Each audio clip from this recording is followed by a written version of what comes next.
Good morning. Welcome to Crime Time with Jess. Hi, guys. Hi, Buffalo Mountain, Tennessee girl. Wow. What a stunning revelation, right? I didn't go live immediately after I watched everything yesterday.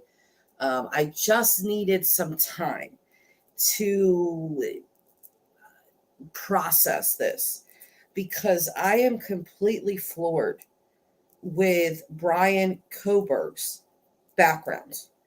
The fact that this guy had a master's degree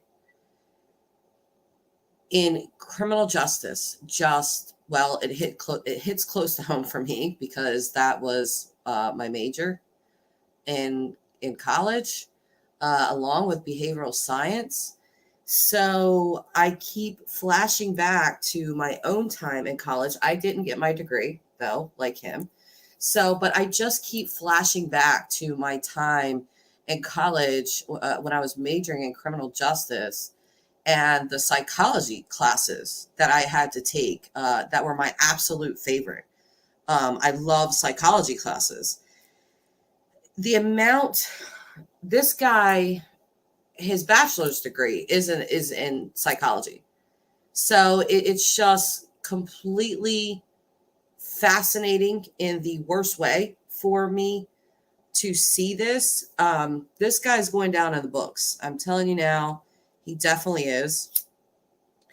Because people that go into criminal justice or go into behavioral science, ultimately, at our base, we are looking to help people. These are people that go into law enforcement. These are people that become psychologists. He was getting his doctorate in criminal justice. That is frightening to me. Do you understand how scary this is to me? Like, for this guy to have this level of education in the criminal justice world, and then also be a total psychopath is terrifying. If he hasn't killed before, which I don't believe he has, I believe his mistake, and I already know this guy has analyzed the hell out of his own crime. I feel like he's become his own case study, which is, again, fascinating in and of itself. But I guarantee you that he has analyzed and analyzed and analyzed and reanalyzed this crime and what his mistakes were. Because with the questionnaire that he had posted on Reddit, and yes, it is real,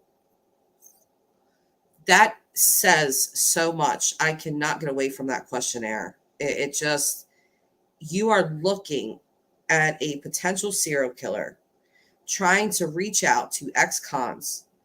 And the basis for this questionnaire was that you could not be caught committing the crime.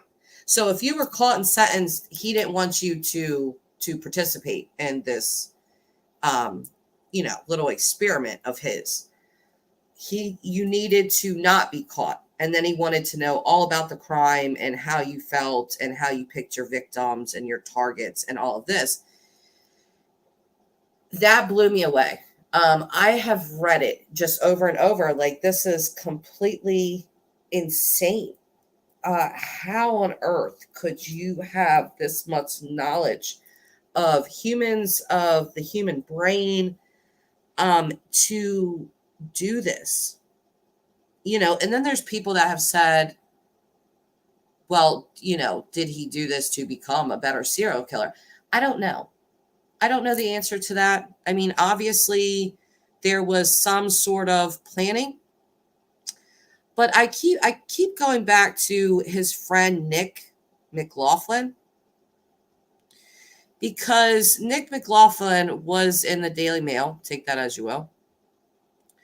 But what he said about Kohberger was interesting, I thought, because it says Nick McLaughlin, who was friends with Kohberger at school, told the Daily Beast he was stunned to see his old acquaintance arrested.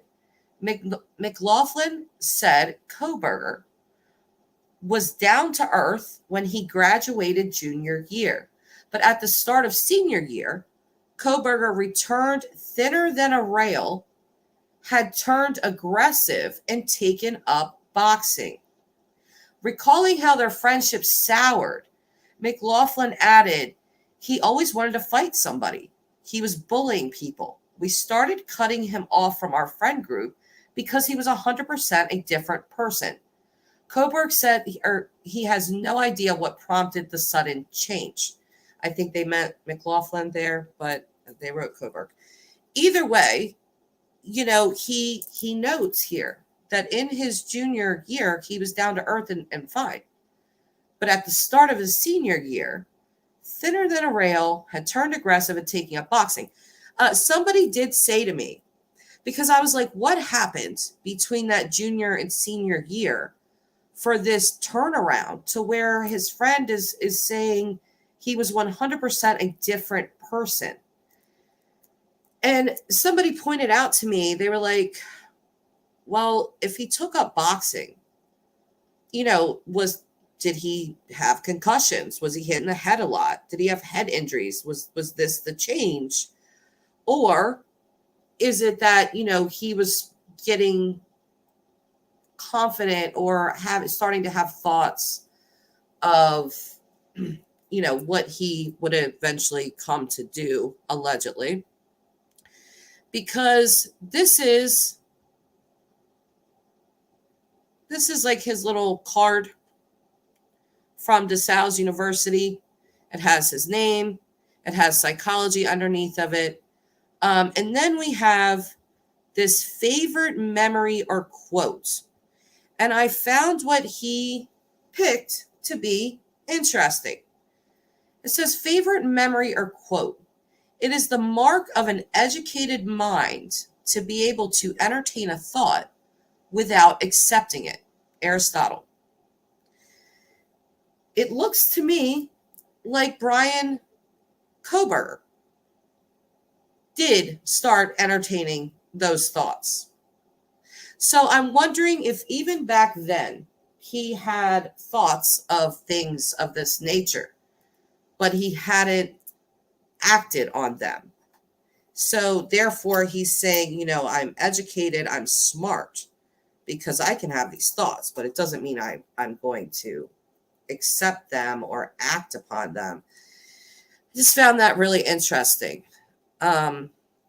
This guy so freaks me out. I can't even tell you how bad this man freaks me out because of his background. It's hard for me to wrap my head around, really. We have another person wrote on social media that he was a very strange kid. They said, I worked with him for a bit at a pizza shop. Nice kid, but just out there, commented one former colleague on social media. Then you have Lawrence Rosenberg, said he attended classes at the Career and Technical Institute with Kohberger, but that he dropped out in 2014 without completing the course. He would always look bug-eyed, like on drugs, and nobody in the class really never talked to him. That's why he only went for 2 years and left without taking the final exam. DeSales, where Kohberger obtained his undergraduate degree and where he commissioned a survey of ex-cons on how they committed crimes, released a statement on Friday admonishing the violence of the murders. Kohberger received a bachelor's degree in 2020 and completed his graduate studies in June of 2022. The DeSales College said, as a Catholic Salesian community, we are devastated by this senseless tragedy. Our thoughts and prayers are with the victim's family during this difficult time.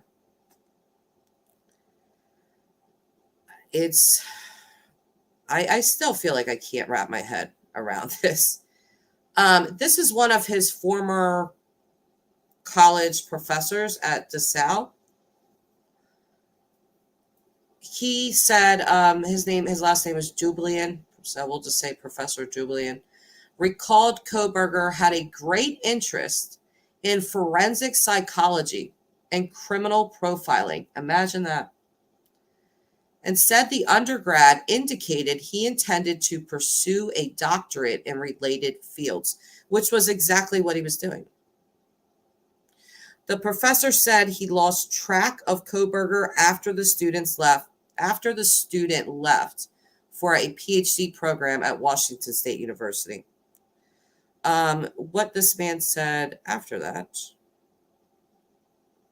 right here. Oh, nope, not that one. I'll just go through my screenshots here because I took quite a few. I want to look at his Instagram. Where is that? Oh. Okay, I'm not sure.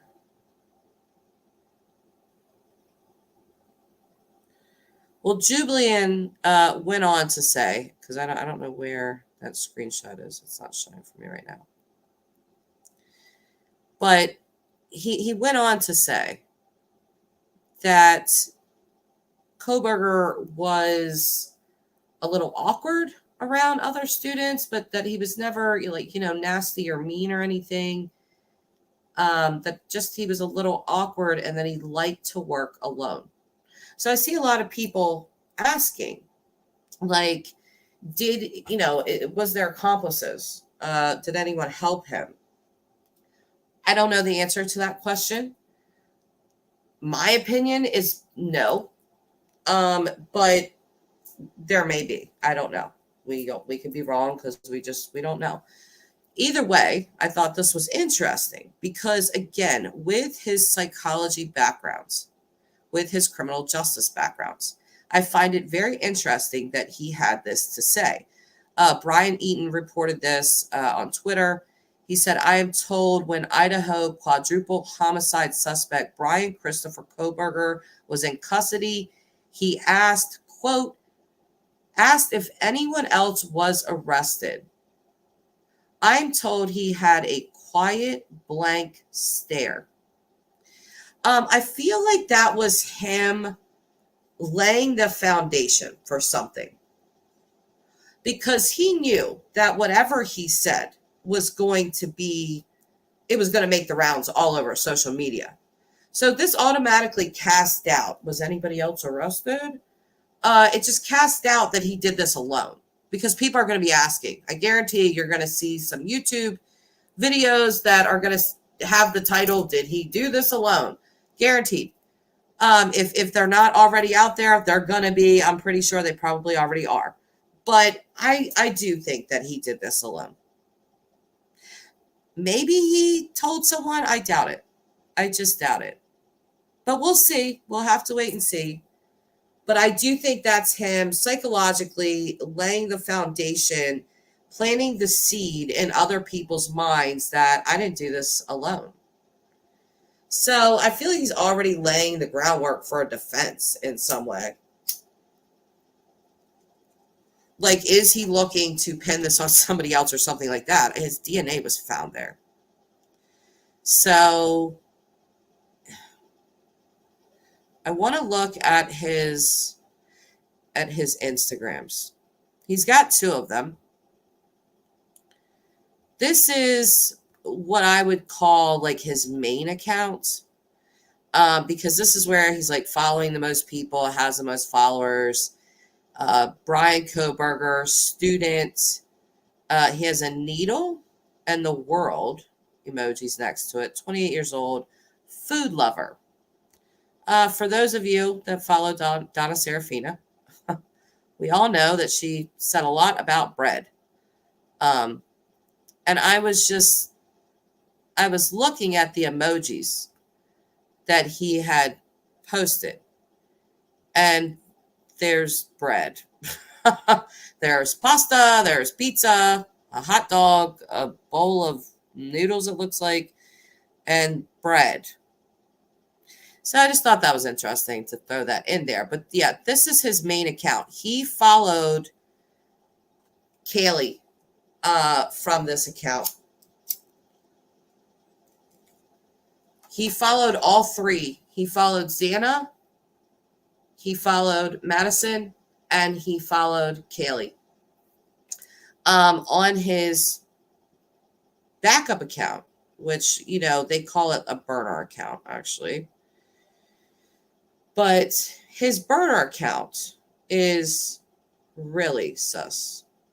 Let me see. So this is his burner account, but I just want to show that he was on this burner account. That's the name of it, if it's not been taken down already. But it's Bryan.Kohberger.phd. And as you can see, he was only following 18 people, and he only had 12 followers. None of the victims followed him back. But on this burner account, look at what he followed, okay? Sexy TikTok girls, best TikTok girls content. There's Xana. He followed her. He followed Kaylee. TikTok babes, TikTok girls, TikTok beautiful girls. These were the kinds of accounts that he was following, along with Xana, Madison, and Kaylee. And I just want to take a look at more of the stuff that he was following on here. Yeah, so this is scary, I think, because he was following this Deanna Dang fitness person. Who knows if she was maybe potentially a potential victim of his that he was looking at. But just, take a peek at what he was following on his burner account. TikTok girls, TikTok hubbies. Again, the sexy TikTok girls. And then there's Xana and Kaylee, which just, really is disgusting that he did this. And this is where I'm going to show you he was following Madison as well. It seems to me that he was following Kaylee first. But there is him on his burner account following Madison. And then fitness people, all this fitness stuff, which would go along with, he had an aunt that came out that, was saying he had kind of an OCD thing with eating, that his veganism was extreme, that he made them get new pots and pans because he wouldn't eat anything that could have potentially had meat cooked in it. Let me stop sharing this screen. Let's see you guys' comments here. I haven't used StreamYard in so long. So it's kind of weird for me, but let's see. Jess, today was my birthday. Yay, Pink. Yay. Happy birthday to you, love. I'm from near Pittsburgh, PA. Turquoise. Yeah, listen, Turquoise. This guy's like a double whammy for me. This is where we usually vacation for Christmas, is the Poconos. I am familiar with that area. Very familiar. Well, not super familiar, but I'm familiar enough. I've definitely been there. So I've talked about the Poconos plenty of times on this show, I guess you could call it. But yeah, so the fact that he was found there in a gated community is just insane to me. And then his background, I cannot get over his background. And it's probably because of my own background. But let's see. Turquoise, I love your name, Pink. Oh, everybody's loving Pink. Yes, please give Pink all the love. She's the sweetest person. Turquoise, I just can't help but say his change in looks and the face, eyes look so much like another killer that killed his wife and 2 daughters. We talking about Chris Watts here? Um, I'm wondering, but what caused this change? There's rumors of drug use. I'll tell you guys that. Um, there was someone that came out and said that she came out on TikTok and she gives an account of Bryan Kohberger having a job in security detail at some university. I do not know if this is true, but and that he was a junkie at one point, and they put in parentheses heroin. So I don't know if that's true about him with drugs or not. I guess it could be. I don't really know. I mean, I feel like he had to be clear-minded for this. And I feel like he very well knew that. H user. Potential. I don't know that for sure. It's not confirmed. It's alleged. But Josh Benson from WFLA, he updated 3:47 p.m. yesterday that Kohberger's DNA has also been matched to genetic material recovered at the off-campus house. So was his DNA. Which, you know, for a guy that has studied criminal profile psychology, criminal justice, for the love of God, like the stain that he's put on criminal justice almost makes me mad. But for him to know all of this, people have said like over and over, this guy was really smart. You know, he's really calculated. Well, I submit to you that he was not very smart. Okay. Because using a knife, sure, it's not going to make as much noise. And I do feel like there was, looking at his Instagram, I feel that there definitely was a sexual element to this case.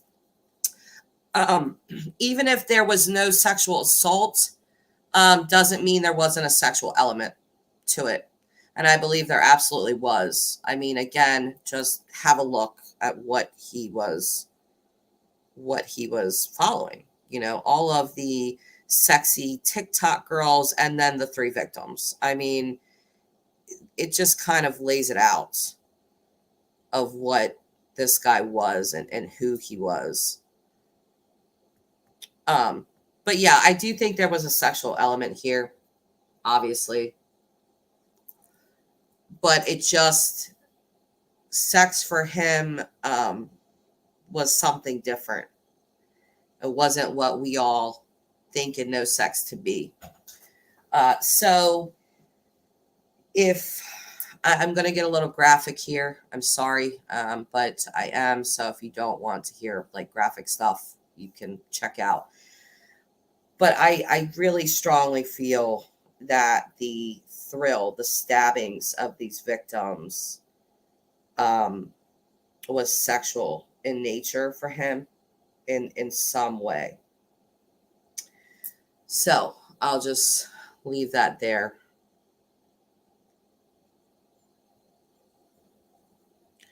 Yeah, like the more I look at what he was following along with these 3 victims, it's pretty obvious that he was looking at them as these sexy TikTok girls, and there was some element of fantasy for sure. Stacy Wheeler posted onto Twitter that Bryan Kohberger, a security officer, so there's that again, because that woman that is accusing him of being a ex-heroin addict said that he worked in security detail at a they said university with a question mark. So Stacy Wheeler, this is a verified account, she's saying Bryan Kohberger, a security officer, resigned from the Pleasant Valley School District in summer 2021. Per school district policy, employees in contact with students must be fingerprinted. So, I still wonder how they got his DNA, though. I don't know if they like waited outside. Oh, and then somebody had asked what an incel was, which I thought that we all knew that, but there are people obviously that don't know what an incel is. I do not know if Bryan Kohberger was an incel or not. But this is the definition, the proper definition online. An incel is a member of an online community of young men who consider themselves unable to attract women sexually, typically associated with views that are hostile towards women and men who are sexually active. And then they put like in a sentence, self-identified incels have used the internet to find anonymous support. It'll be very interesting in the coming days because I am sure that Bryan Kohberger's entire life is going to be dissected. I am very interested in hearing a lot of things about this guy, and I do not. It's a weird feeling for me because I've always been the type of person to say, do not, I don't know, promote the killer in any way. Don't give them the satisfaction of that. But these murders were so unique, and this person is just, he's an anomaly. Jesus Christ, I can't talk. He's just, I don't even know the word to describe him. The word is eluding me. I was trying to say he's like an enigma. That's what I want to say. He is such an enigma. I cannot imagine the people that went to school with him that also took criminal justice, what must be going through their heads. If you've ever been to college for criminal justice, your whole education is understanding the human mind, understanding how to deal with people, understanding how to profile people, literally, stuff like that. So it's so insane that this guy took this knowledge and used it for evil. I just cannot get over that. I can't. I just continue to have flashbacks to my criminal justice days. And like, how in the world did you come to this conclusion to commit this? It's almost like this guy became his own case study, which is the strangest thing in the world. Like, he became his own subject to study, because I guarantee, like, there's zero doubt in my mind that this guy has analyzed this crime, his own crime, over and over and over and over, like obsessively over again. And I guarantee you that he was analyzing, looking for his own mistakes, which, again, I think he felt like the smartest person in the room. Like, I can commit the perfect crime. Done the research. I have the backgrounds. I know what they're going to be looking for. All of that. He knew. He 100% had the education for it. So no, he's not the greatest, most stealthiest person, because yes, I do feel like we are looking at a budding serial killer here. But his choice of weapon was, and I think his mistake, as you can tell, I'm like tripping over my words. I have so much to say. But I think his biggest mistake was that he went too big. Like, did you not think that two beautiful blonde-haired college co-eds are not going to get national attention? Of course they are. The pressure from the public was unbelievable on the police force to solve this. So, I feel like he tried to really go big or go home. And he went big, and he's going to jail. And I feel like that was his mistake, and also his choice of weapon. I get that it's personal. There is a sexual element to it, so I'm wondering if he was the type of person that looked at the knife as an extension of his own body part, if you will. But using a knife was just, it was stupid. You are bound to get some DNA somewhere. I don't know if he thought the DNA would just blend in with all the rest of the DNA in the house, but he did not commit the perfect murder because he's behind bars. So whatever he was hoping to be, which I think this person had zero. So somebody said to me, do you think he wanted to be caught? And I was like, absolutely not. No way. This guy did everything not to be caught. He was literally doing surveys, questionnaires online for other ex-cons to understand their crimes and what they did right, how they didn't get caught. So, yeah, no, I would say he definitely did not want to be caught here. And if he wasn't caught, you can bet your bottom dollar this guy was 100% going to kill again. There's just no doubt. Dia is saying, what was the FBI profile on this killer? There was various things. I don't know. Let's look at that. I'll pull up one of them. I listened to the profilers, some of them. What's his name? Bryan. I still can't get over this guy's background. It just, I don't know why it bothers me so much. Like, this guy's potential to have become, for lack of a better term, a great serial killer was high. It was really high. This guy definitely would have had more murders under his belt. So, Bryan, let's see.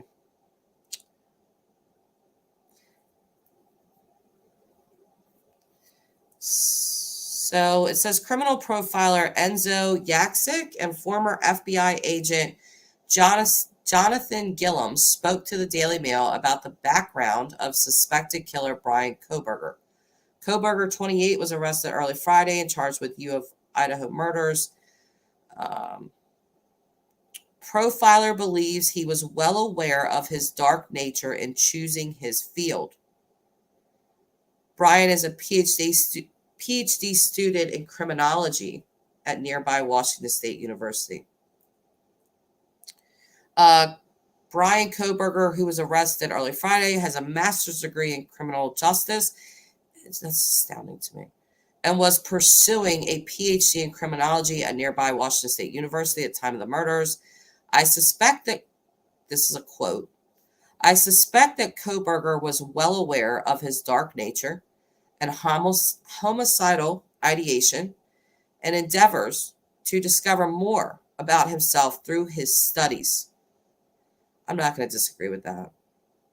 Said Enzo Yaksik, a criminal profiler and founder of the Atypical Homicide Research Group in Boston. Quote, but pursuing an advanced degree to become a better murderer is a foolhardy exercise, he added.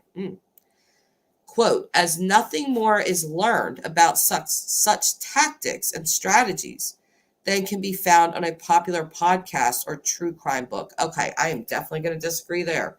I think this guy is trying to say that to the public is like, oh, well, he couldn't have learned any better how to be a murderer. I'm just completely going to disagree with that. For the love of God, this guy took criminology. I don't even know how you could say that with a straight face.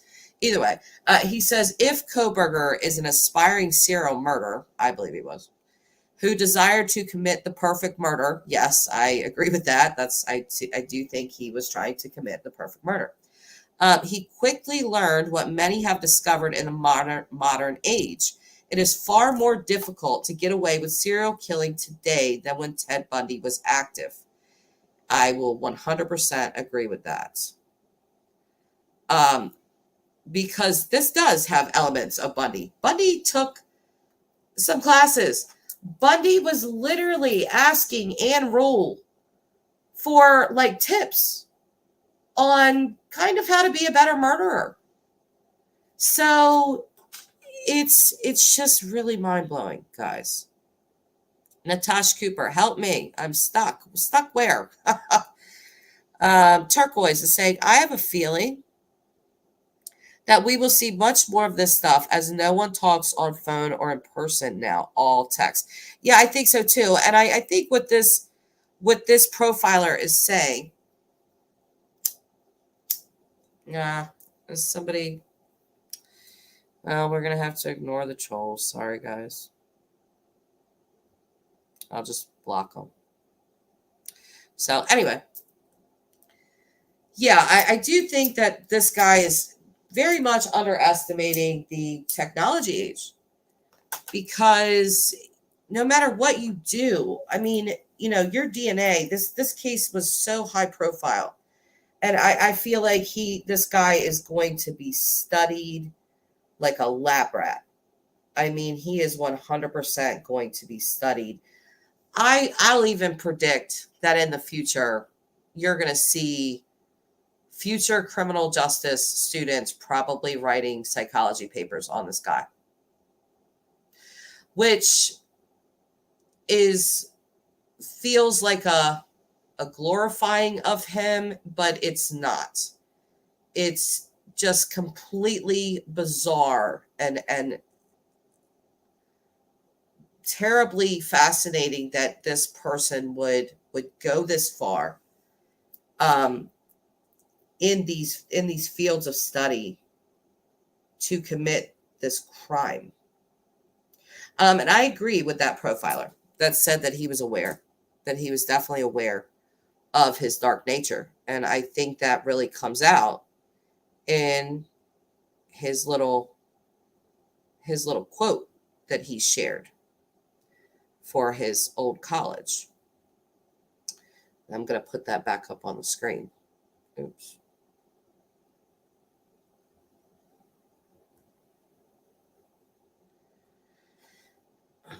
Sorry. Share screen.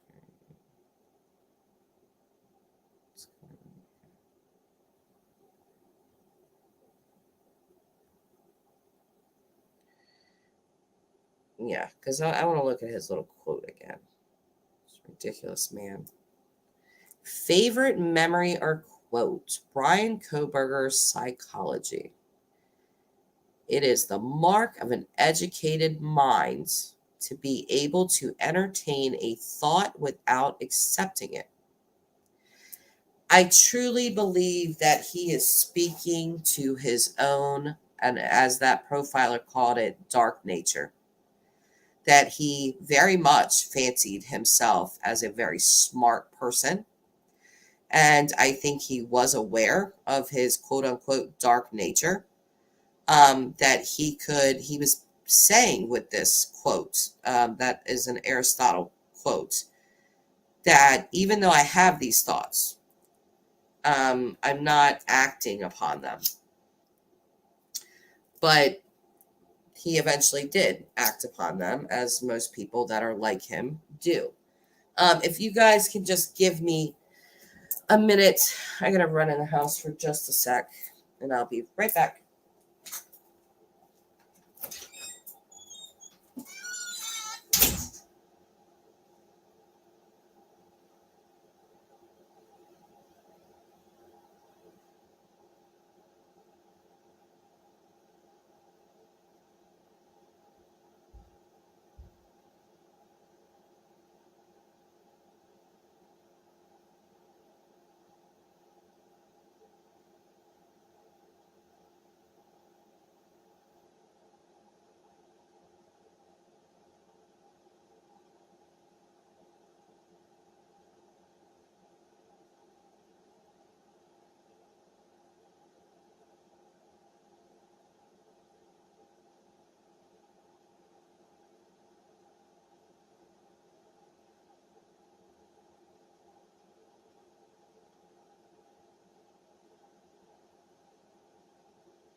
All right, I'm back. As you guys could probably hear, it wouldn't be a live stream if my lighter was not working. So, but I'm back. Uh, Angela. Angela's saying, I commend the police department in Moscow, Idaho for their diligent work in catching this murderer. The Box Elder and Elko police need to learn something from this investigation. Uh, I will agree with you, but I this case got so much more attention. Dylan's I feel like Dylan's problem in the case is that it never got enough attention. Not the attention it deserved. Got a lot of attention, just not as much as this case. I mean, you see what happens when the public at large really puts a lot of pressure on the police department. Um, they are backed into a corner to get something done. And I feel that this happened in this case. There was a lot of bashing of them, which I don't agree with the bashing. And I never really even agreed with people being like, what's taking them so long? Because I fully understood a quadruple murder. Yeah, it's going to take a minute. So I never really understood why people did that. But at the same time, it kind of has this effect where there's this pressure for them to really get it done, which did concern me a little bit with the press conference. If you guys watch that, I'm not going to play it because they didn't really say very much. But the one thing that they did say that really stood out to me and I didn't really like was they were still asking for tips on him. So it tells me that they don't really know too much. They really emphasized that they wanted people to, if they knew him, to reach out to them. I don't know if this is an effort to study him more or something, but I just thought that was an odd request. And then we saw that the FBI in Pennsylvania was tracking him for like 4 days. So I don't know how long this guy has been on the radar for the police. That'll be interesting to find out. What was this? This is his. Yeah, this thing that he wrote just gets me. It is really so bizarre. And he put this on Reddit in the X-Cons, r/X-Cons, research participation needed. Hello, my name is Bryan, and I am inviting you to participate in a research project that seeks to understand how emotions and psychological traits influence decision-making when committing a crime. In particular, this study seeks to understand the story behind your most recent criminal offense, with an emphasis on your thoughts and feelings throughout your experience.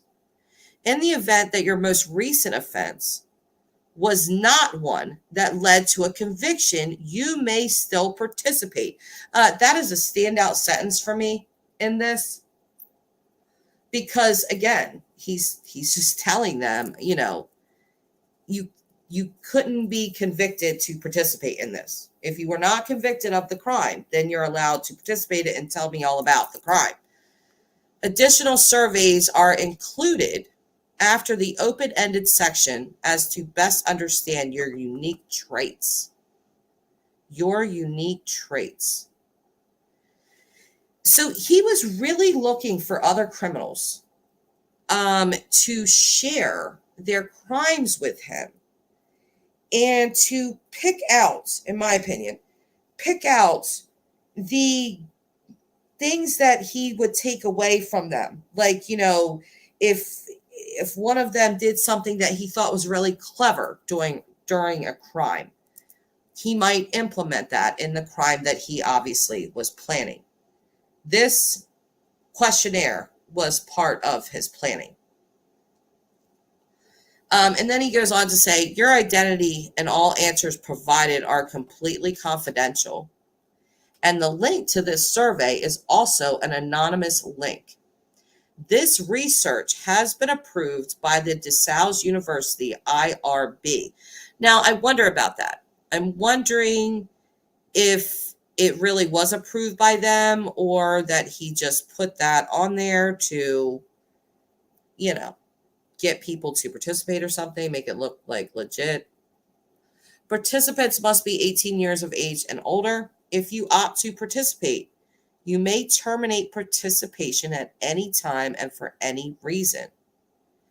And then he gives his email, which is just, it's stunning.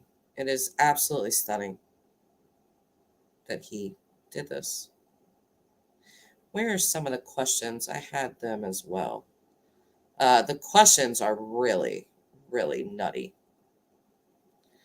Let me see here. I'm going to leave him up on the screen. His first, see, Dia, I talked about this earlier in this live stream about his first question being, has anyone else been arrested? I really feel like he's playing psychological games here. I truly do.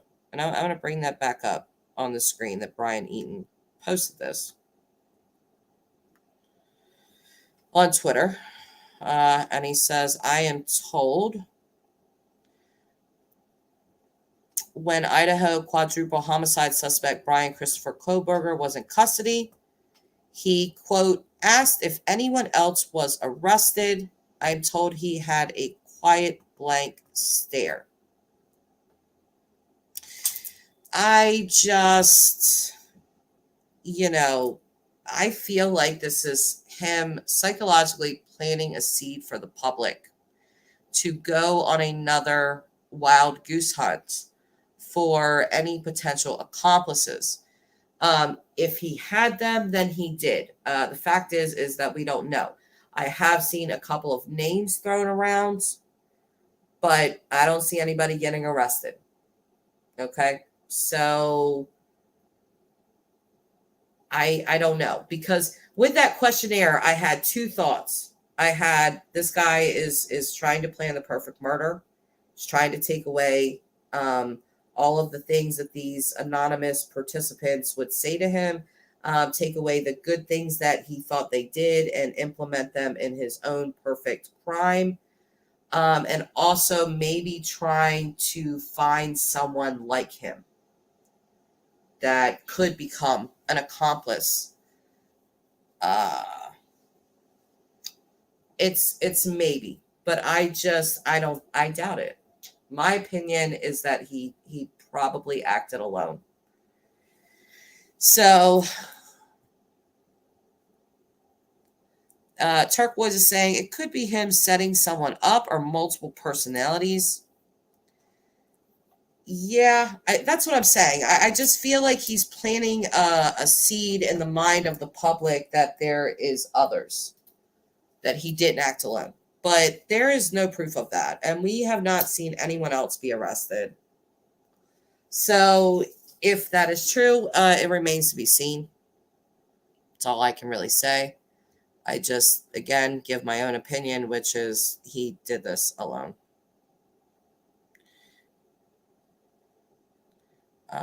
What was the other thing?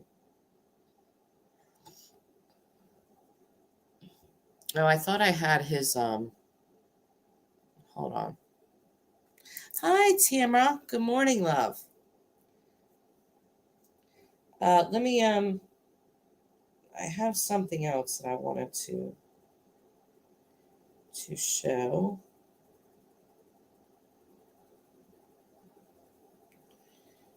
Oh, this.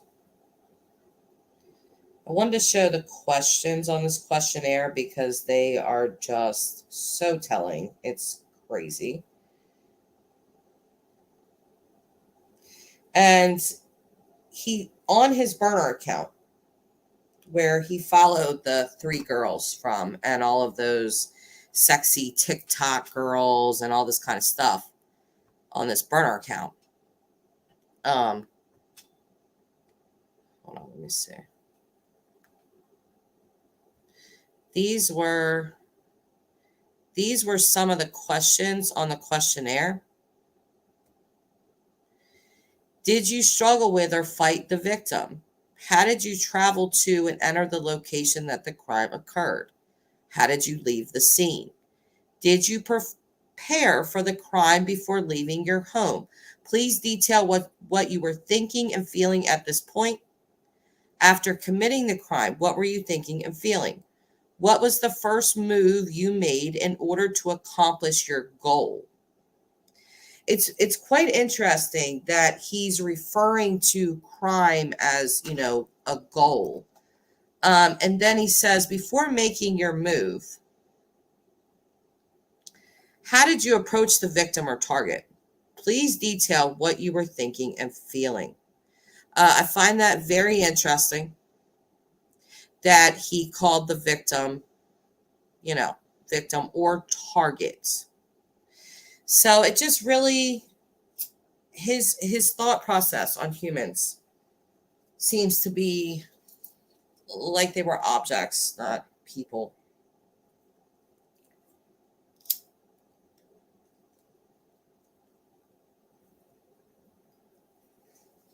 Got it. It's just oh, and then the number 9 question was, after arriving, what steps did you take prior to locating the victim or target, i.e., person or object? Oh, I said that without even reading it. Huh. Please detail your thoughts and feelings. So basically, how did you select your victim? How did you locate them? And that's the question with him, is how did you come into, what is the connection?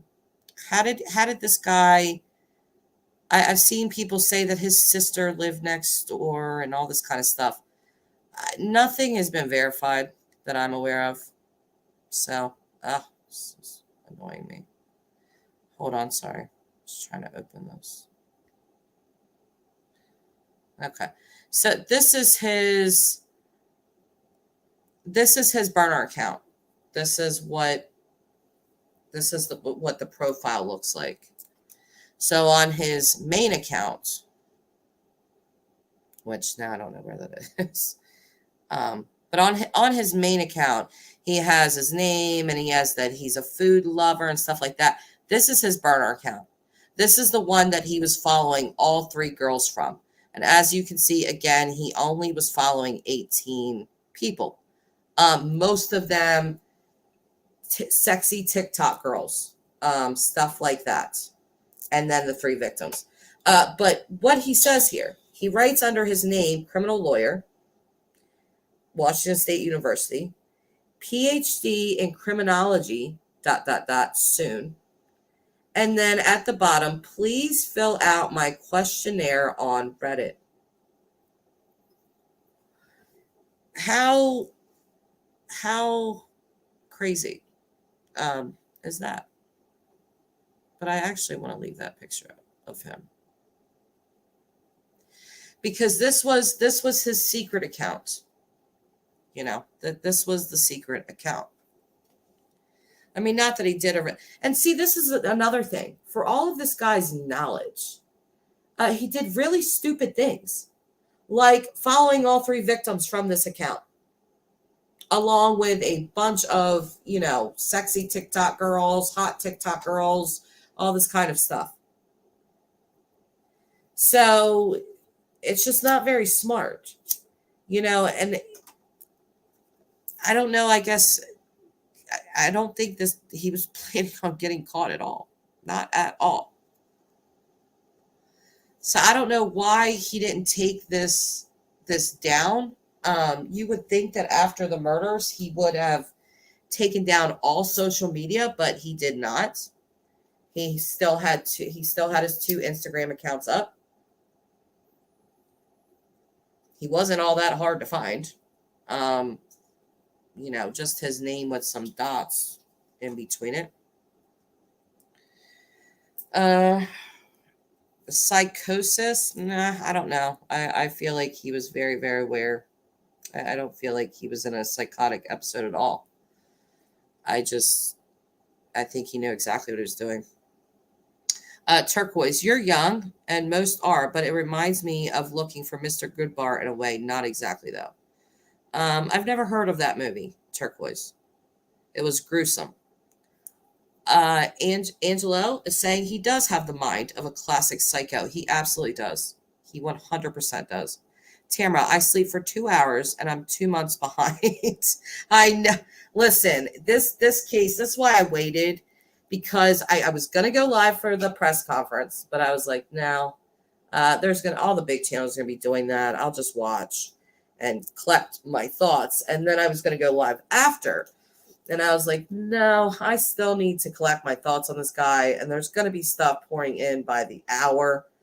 I feel like everyone that knew him is probably going to be doing some interviews and things like that. So I just look for that in the days and weeks to come, of us learning a lot about this guy. Yeah, you really can't sleep. I mean, I felt the same way. I woke up and his friends, his roommates, or not roommates, I'm sorry, his neighbors were on News Nation saying that he was friendly and nice. They liked him. He had another friend come forward and say, how ironic is this? And how scary is this? His friend said that he would go jogging at night, but he didn't want to jog by himself. This is on News Nation, by the way. That he didn't want to go jogging by himself. So he asked Bryan, his friend, to go jogging with him, and they would jog for like hours at night. Little did this guy know, he's running with a friend for safety, and the friend is a complete psychopath. I mean, that's just kind of terrifying. But I think anyone would assume, like, this guy isn't a serial killer. This guy isn't a psychopath. He's in school for criminology, for criminal justice. I mean, come on. It's just kind of like the person you would not think of doing something. You kind of trust them already. Or at least I would. Because, yeah, I wanted to go into law enforcement, all of that, which is why I was taking criminal justice. It's mind-boggling to me. Looking for Mr. Goodbar would be a before social media ascension to his prey. All right, I've never heard of that movie. But this guy, he really gets me. I don't know. I just kind of get lost for words when I really think about how this guy had these degrees. Like, it's just so mind-blowing to me that he would use it in this evil of a way. But yeah, I feel like we are all very much witnessing a true blue psychopath. I know words like that are thrown around a lot, but I think this guy is the very definition of one, which us normal folks would call just evil. When I looked at his picture, it just made me like shiver. Like, ugh, his eyes are so evil and dark. I don't know if you guys thought that when you looked at them, but I definitely did. Hello, Brenda. Did I have a good Christmas? No, because we didn't go on vacation this year. But it was okay. The kids were happy, and that's all that really counts. Turquoise, sorry for my spelling. My keys stick from wine. You're on wine right now, Turquoise. What time is it where you're at? Good grief. A guy obsessed stabs her to death in the movie and met her at a bar. Oh, obsessed. Okay. Yeah, I'm very, very curious what the profilers are going to say about the sexual element of this case. Because that was the one thing about this killer that really threw me off, was the lack of sexual assault. But clearly, again, just looking at his TikTok or his Instagram, you see that he had obviously a libido. So, and the objects of his desires, the three victims, were of 3 of 18 people that he was following on Instagram. So it's really telling that in the mix of all of these TikTok sexy girls, he's got the 3 victims that he's following as well. And let's be honest, they were beautiful girls. They absolutely were. So I feel very strongly that there was a sexual element to this case, but I'm not an expert. So I'm very much looking forward to seeing them come out and talk on that point. Lighter working tonight, Jess? No. No, it's not. As usual, Colleen. It cannot be one of my live streams if you don't hear a lighter that's broken in the background. Like, it's just sad. Maybe that's why nobody likes my channel. I don't know. They're probably like, God, that's the girl that always has that clicking lighter in the back. What's wrong with her? But either way, I don't know. It's this guy. I don't think this guy was on anybody's radar at all, which is probably why I just really wasn't married to any one person. Like, I never jumped on like the Jack D train or the Jack S train or any of that kind of stuff. Hunter Johnson, I was like, well, it's kind of weird. JLR is just outrightly naming him. I looked at my reading with that, but I just wasn't sold like that any of these people were the absolute perpetrator. And I feel like, well, now we know why, because it wasn't any of them. It was this maniac.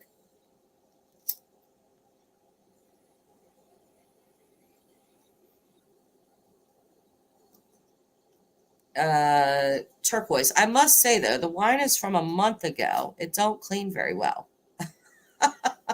It's 5 a.m. You're having wine? That's funny. That is funny. You just joined, Colleen? What did you just join? Me? What did you join? Did I miss something? My Discord, maybe? If you guys could do me a favor, I never ask, but I'm going to start doing this. Will you please like this live stream? It would help me out a great deal, and I would really, really appreciate it. That's my only pitch for that. I don't really like to do that too much. I think most of my older subscribers know that I don't like asking for anything, like even likes. But I am going to, because I noticed that everyone that does that, they tend to have much more likes on their videos and things like that. And yeah, so I guess I will just ask and hope that you guys do it, because it does help the channel. Is there anything else that you guys want to talk about? Colleen, if I had money, I'd send you a box of lighters. Thank you, Colleen. It's the thought that counts. So there's that. Let's see. Turquoise. Thank you, Dia. I appreciate that. Oh yeah, Pink. Thank you, Pink. Hit that thumbs up, everyone. Yes, I would really appreciate that, you guys. Turquoise. I did jump on the Jack train and thought a girl also involved.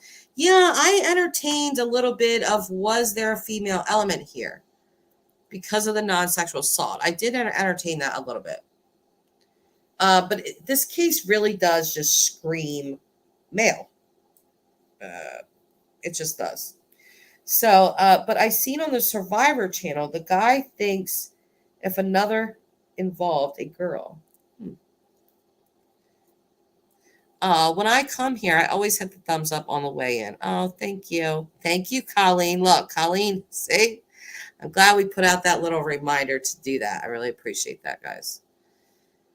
Is there anything else you guys want to talk about with this case? Because I think that that's all that I want to go over for now. Again, I'm positive that we are going to be seeing a lot of this guy and a lot about him. Oh, and also, Ethan Chapin's family has put out a statement, and I just wanted to, I got a little choked up reading it, but I wanted to read that to you guys.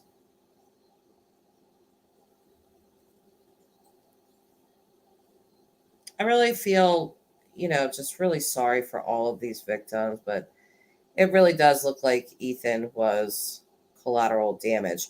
But I also wondered, because I do feel like this guy was trying to plan the perfect murder.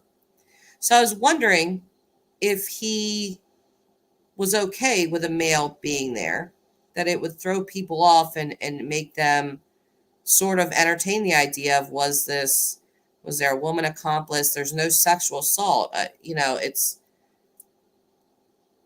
I don't know. Let me see where this is. I'm having trouble finding it now. Hang on.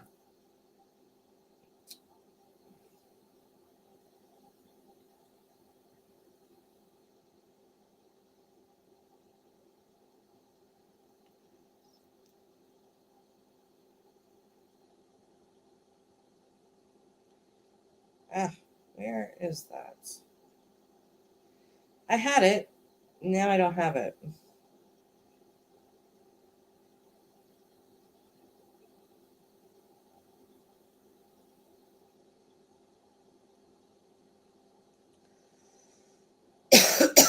All right, I just found it. So,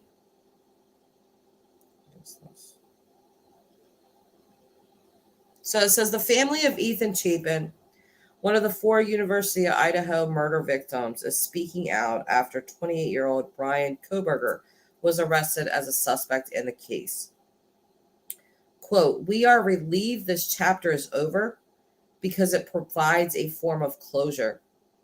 However, it doesn't alter the outcome or alleviate the pain. We miss Ethan, and our family is forever changed." Um, over the last 7 weeks, where is this?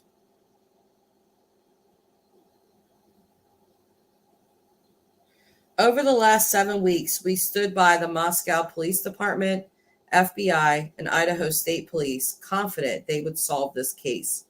So when we received the phone call last night, we congratulated them for their diligent work and service. We remain grateful to the University of Idaho and the Sigma Chi fraternity for their ongoing support. We also appreciate the outpouring of kind words from so many others, which we'll need as we enter the next chapter of this nightmare. Today, we marvel at the continued stories about Ethan and the lives he touched in his short 20 years. If we all lived and loved as Ethan did, the world would be a better place. So that really, I don't know, that tugs at the heartstrings. Dia is saying it's been said his turn on was blood. Could be. Jason T, hello. Bryan Kohberger pursued criminal justice, psychology degrees, so it would seem like he would use his knowledge of what not to do to throw law enforcement off. I agree. I kept seeing people not praise him, but just say, "Wow, this guy was really smart. He was really good. He was really calculated in what he did." And I just thought, no, I don't believe so. There's no way in the world you're using a knife on 4 people and you're not leaving some DNA behind. There's just no way. I mean, even if so, he had to go in there in like a full bubble to not leave any sort of DNA behind. It's just almost like impossible to not leave it behind. And it's crazy to me that he was so focused on forensics, because you should know that. So the weapon choice, I feel, is extremely personal to him. Like, using that knife did something for him. It just really did. I feel like it was of a sexual nature. Whatever using that knife did, I feel was for a sexual nature for him. But it was a stupid weapon choice because of the potential to get caught, which I do not believe he was trying to do, even though people have suggested that to me. Like, again, they asked, do you think he was trying to get caught? And I was like, absolutely not. Absolutely not. This guy was literally doing surveys to try to see where other people succeeded in their crimes without getting caught. It was the only way you could participate in the survey, was if you didn't get caught for your crimes. So no, he definitely was not trying to get caught. And also, I thought it was interesting that he was asking about what were you feeling like while committing the crime. Well, now he knows personally. So again, I will say that I feel like he was his own case study, which is just the most bizarre thing in the world. Angelo, I wonder if the killer and victims hung out in the same social circles. Yeah, I'm dying to know the connection. Those two campuses, University of Idaho, Washington State, are only 10 miles apart. Yeah, I think the drive, I Googled it, was like a 12-minute drive between the universities. So, I mean, literally right there. Jim, I heard my Idaho 4 theory didn't pan out. This is Mr. X. Hi, Mr. X. I'm not sure what your theory was. I don't remember. I've had so many theories of my own. So, turquoise. They said at the beginning it was done very messy. Yes. Yes, they did. Yes, they did. Wow, Jim admits when he's wrong. Of course, Jim does not admit when he's wrong. Colleen, it has to be Mr. X. If he's being nice, it's Mr. X. Okay? Thank you, Jason T. I know sometimes I forget what is said at beginnings of these crimes. You know what? I always say this, but the things that come out like in the very beginning of crimes usually are something. You always go back to the beginning. It's when people speak more freely. The public hasn't crushed down on them yet. So people just speak a lot more freely in the beginning of cases. And then you'll see over time as public starts to scrutinize everything that they start to shut down and less people come out, or they'll come out, just anonymously. But yes, when they said it was messy, I was thinking, well, of course it is. I mean, 4 people stabbed to death, that's just by nature going to be extremely messy. And I don't know how this guy did not account for that.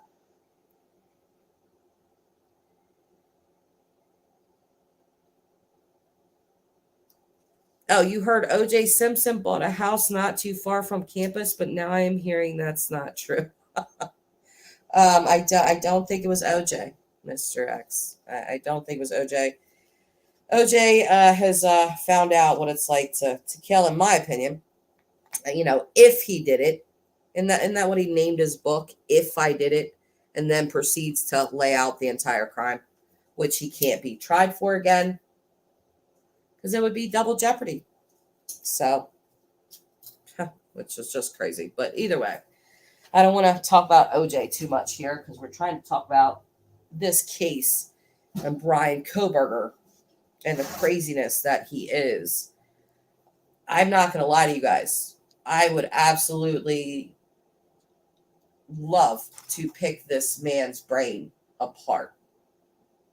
Just from a behavioral science standpoint, I am extremely interested in what makes this guy tick.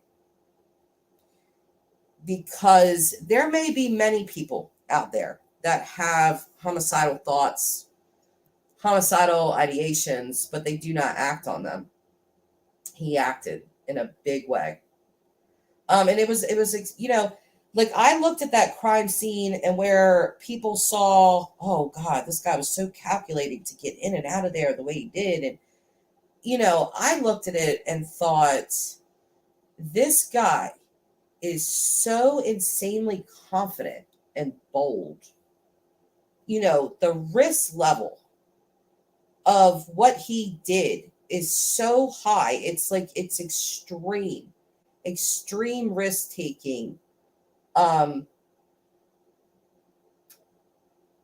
I don't know. There had to be an element of rush there. There had to be an element of thrill, and there had to be a sexual element of some kinds. But yeah, bold and cocky. I very much feel like this guy felt like he was the smartest person in the room. I'm the smartest person in the room. I have the capability. I have the background. I have the knowledge to plan the perfect murder. And he didn't. He was stupid. I mean, the things that he did were just not all that smart. He was outsmarted in what, 7 weeks by the FBI. And you know what? I think they really focused on this guy because of the danger that he posed. I mean, I really did kind of think it was crazy when Moscow Police Department said, like, everybody was kind of like safe. This was targeted. I don't believe anyone was safe at all. Targeted, yes, but safe, the public, absolutely not. Absolutely not. Not with a person like this, not with this kind of background. He just had the potential to be a serious monster. Worse than this, way more murders under his belt. And I do have to wonder, is this the first time?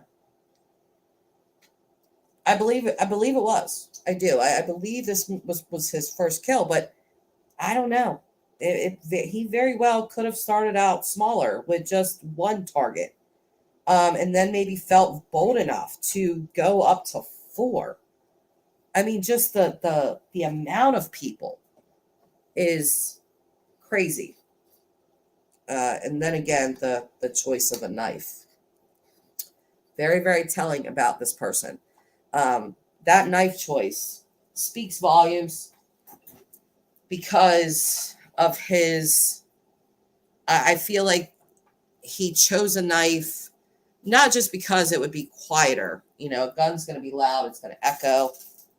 But I feel like this guy chose a knife because it was definitely his preferred weapon of choice because of the closeness that he would have to the victims to kill them with a knife.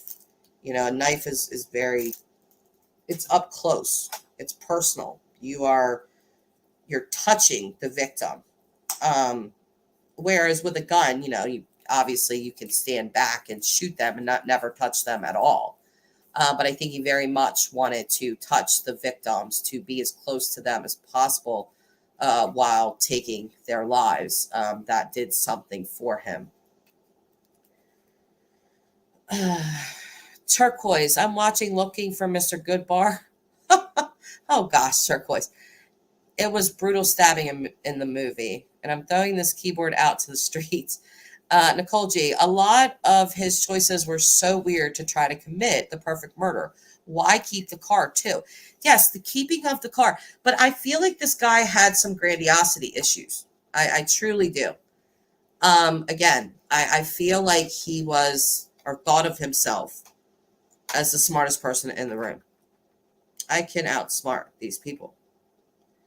The keeping of the car and the keeping of the social media even is just stupid. It's not very smart. Why would you go out of your way to make up this whole research thing just to make stupid mistakes like that? Well, I'm not going to go into all of that.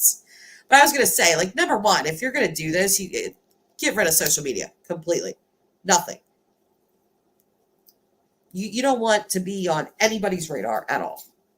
So he wasn't, except for the cops. But, now that he's been named and arrested, we easily look up his social medias.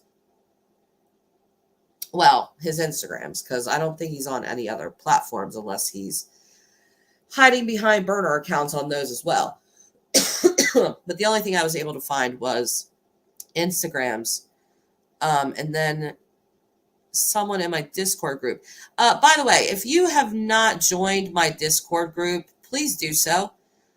When this news broke, we were having a really great discussion in there. So you guys would enjoy it. What was this? And the link for it is on my community tab. So you can go to my community tab and there's a link for my Discord. And you can slide right on up in. But we did have a really good discussion talking about all of this and all of the different things. Yeah, so I want to go to this real quick. On Michelle Walks, she posted a TikTok. Hang on a second. Brandon was really good friends with him. I'm going to have a picture of him with him on the green screen as well. Okay. So this is probably going to be a little hard to hear, but Michelle Walks, you guys know who that is, right? Michelle with her dogs, Miss Tillington, Miss Cassie Springer. She posted this. I'm not going to play it because my live stream will probably start acting up. So I'm just going to let you hear what this person says on TikTok. It's a female. My brother was really good friends with him. My other friend, Brandon, was really good friends with him. I'm going to have a picture of him with him on the green screen as well. I'm shaking still. But anyway, let me show you. This is Brandon, the one I was just talking about. It's his wife, Brianna. That's me. This was back in 2017. Obviously, that's Brian. Still has the dead face that it's the eyes. I don't know. But when I spoke to him back in 2017, he was clean. He was a heavy heroin user back in high school, and it was just nice to see the kid clean up. And at that time, he said he was doing security detail. I believe it was out of school, is what he told me. But he seemed like he was better. Obviously, that wasn't true. Here's another picture from a party that we had at Brandon's house. That's Brian there. He used to be a bigger kid as well. But again, that's him. And then at the same wedding, I'm here, but he's back there. Wow. She's bringing receipts. Pictures of him with her in there, and she is saying that he was a heavy heroin user in high school. And she is really shaking. Actually, I want to play that. Let me bring that up real quick. Jeez, I got all this stuff open. See if this will come up, because I really, I want to play this. Let's see. Bring out Michelle Walks.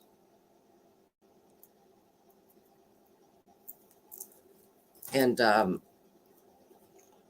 I want you guys to see this girl, because she's showing pictures of him in it with her. She obviously knows him. Let's see.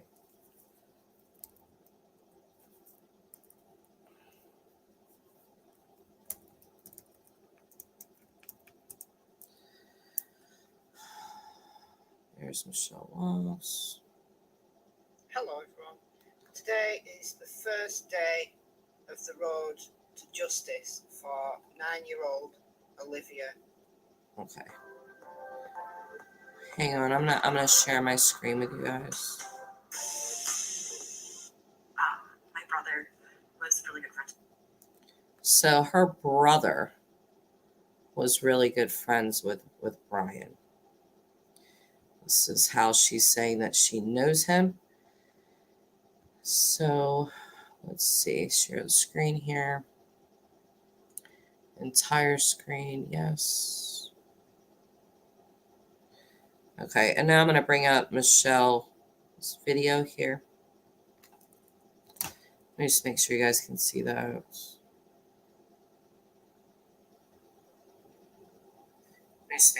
Yes, you can. Okay. So we're going to play this. And again, this is on Michelle Walks' channel. Let me turn it up. Let me turn up the settings so I'm not just playing the video she posted just outright. Let's It's not really nice to do. But here we go. My brother was really good friends with him. My other friend Brandon was really good friends with him. I'm gonna have a picture of him with him on the green screen as well. I'm shaking still, but anyway, See that? let me show you. This is back. This is Brandon, the one I was just talking about. This is wife around, and that's me. This is back in. Oh, let me stop this for a sec. I'm sorry. I need to hide that comment. I am so sorry. All right.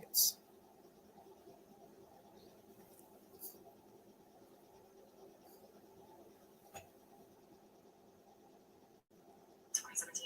Obviously, that's Bryan. Still has the dead face that it's thighs. I don't know. But when I spoke to him back in 2017, he was clean. He was a heavy heroin user back in high school, and it was just nice to see the kid clean up. And at that time, he said he was doing security detail. I believe it was at school, is what he told me. But he seemed like he was better. Obviously, that wasn't true. Here's another picture from a party that we had at Brandon's house. That's Bryan there. He used to be a bigger kid as well. But again, that's him. And then at the same wedding, I'm here, but he's back there. He was out sitting at the same table as me and my mother. But he's back there enjoying a drink. I was sitting right next to him when we talked. He seemed fine. My mom sent me the old school yearbook. That was him. Bryan Kohberger. That's him. He went to Pleasant Valley. Graduated with, I think, my friend Christopher, a year older. Sorry, younger than me. This is when he nonchalantly decided to make me drive him around the Poconos for heroin, and I had no idea. I thought I was just doing a nice deed. I want to read that. So Bryan is saying, could you possibly give me a ride to my cousin's house near Luna Rosa's? My car broke down recently. She said, when? He said, like around now? I can give you some gas if you need. She said, where do you live? He said, 3 miles from my old house exactly. She said, LOL, what's the address? I have a GPS. And then he gives the address. So she's even showing their messages between each other. Because he needed something, and it turns out that he was getting heroin.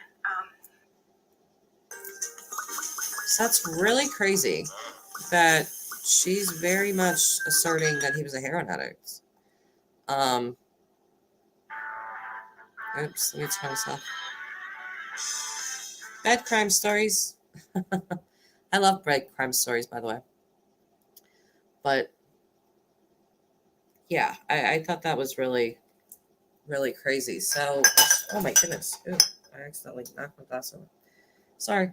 Anyway, so do we want to say that's confirmed? I mean, she does have pictures of this man. Clearly, she was in the pictures with him. So, and she's saying that he was a heroin addict.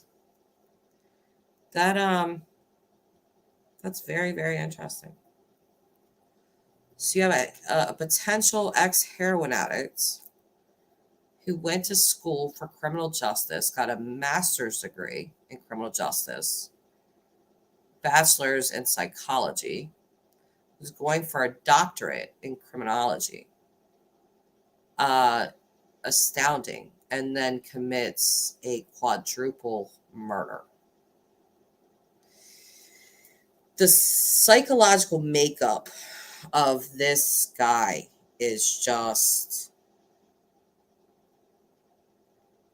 leaves me speechless. It truly does. I could just picture in my mind how bad this guy could have gotten and what he could have potentially gotten away with. He could have very easily worked high up in law enforcement, been a psychologist. And let me tell you, sometimes they say that psychiatrists and psychologists are the craziest people out there because it takes one to know one type thing. I will tell you that the first psychiatrist I ever had, okay, and I thought about this after the news of this broke. I would go into his office, and I didn't know what a psychiatry appointment was supposed to be like. I was just having severe anxiety attacks. So, but I would go in there, and it was in his house. It was in his house. So go in there, and he was like, I don't know, I was like 23, 24, and this guy was probably like in his 40s. And I noticed this, but I never knew what to do or say.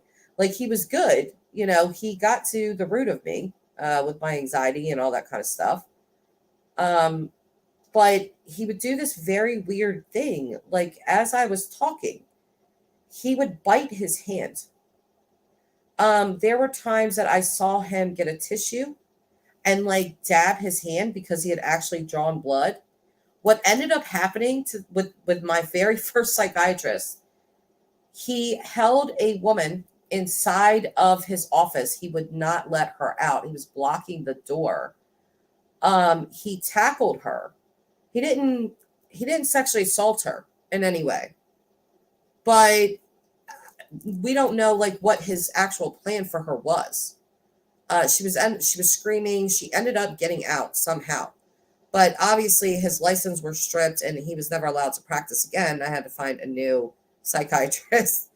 It's not funny, but it's just completely insane. And when I look back on that, I remember telling my ex-husband, I remember telling him, Dr. So-and-so, like, he bit his hand today. And I'm pretty sure, like, he drew blood, like, he got a tissue.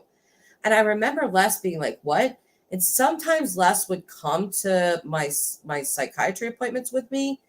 And I really wonder, because Les would be in the waiting room, and the waiting room is just like this little small room right next to the office.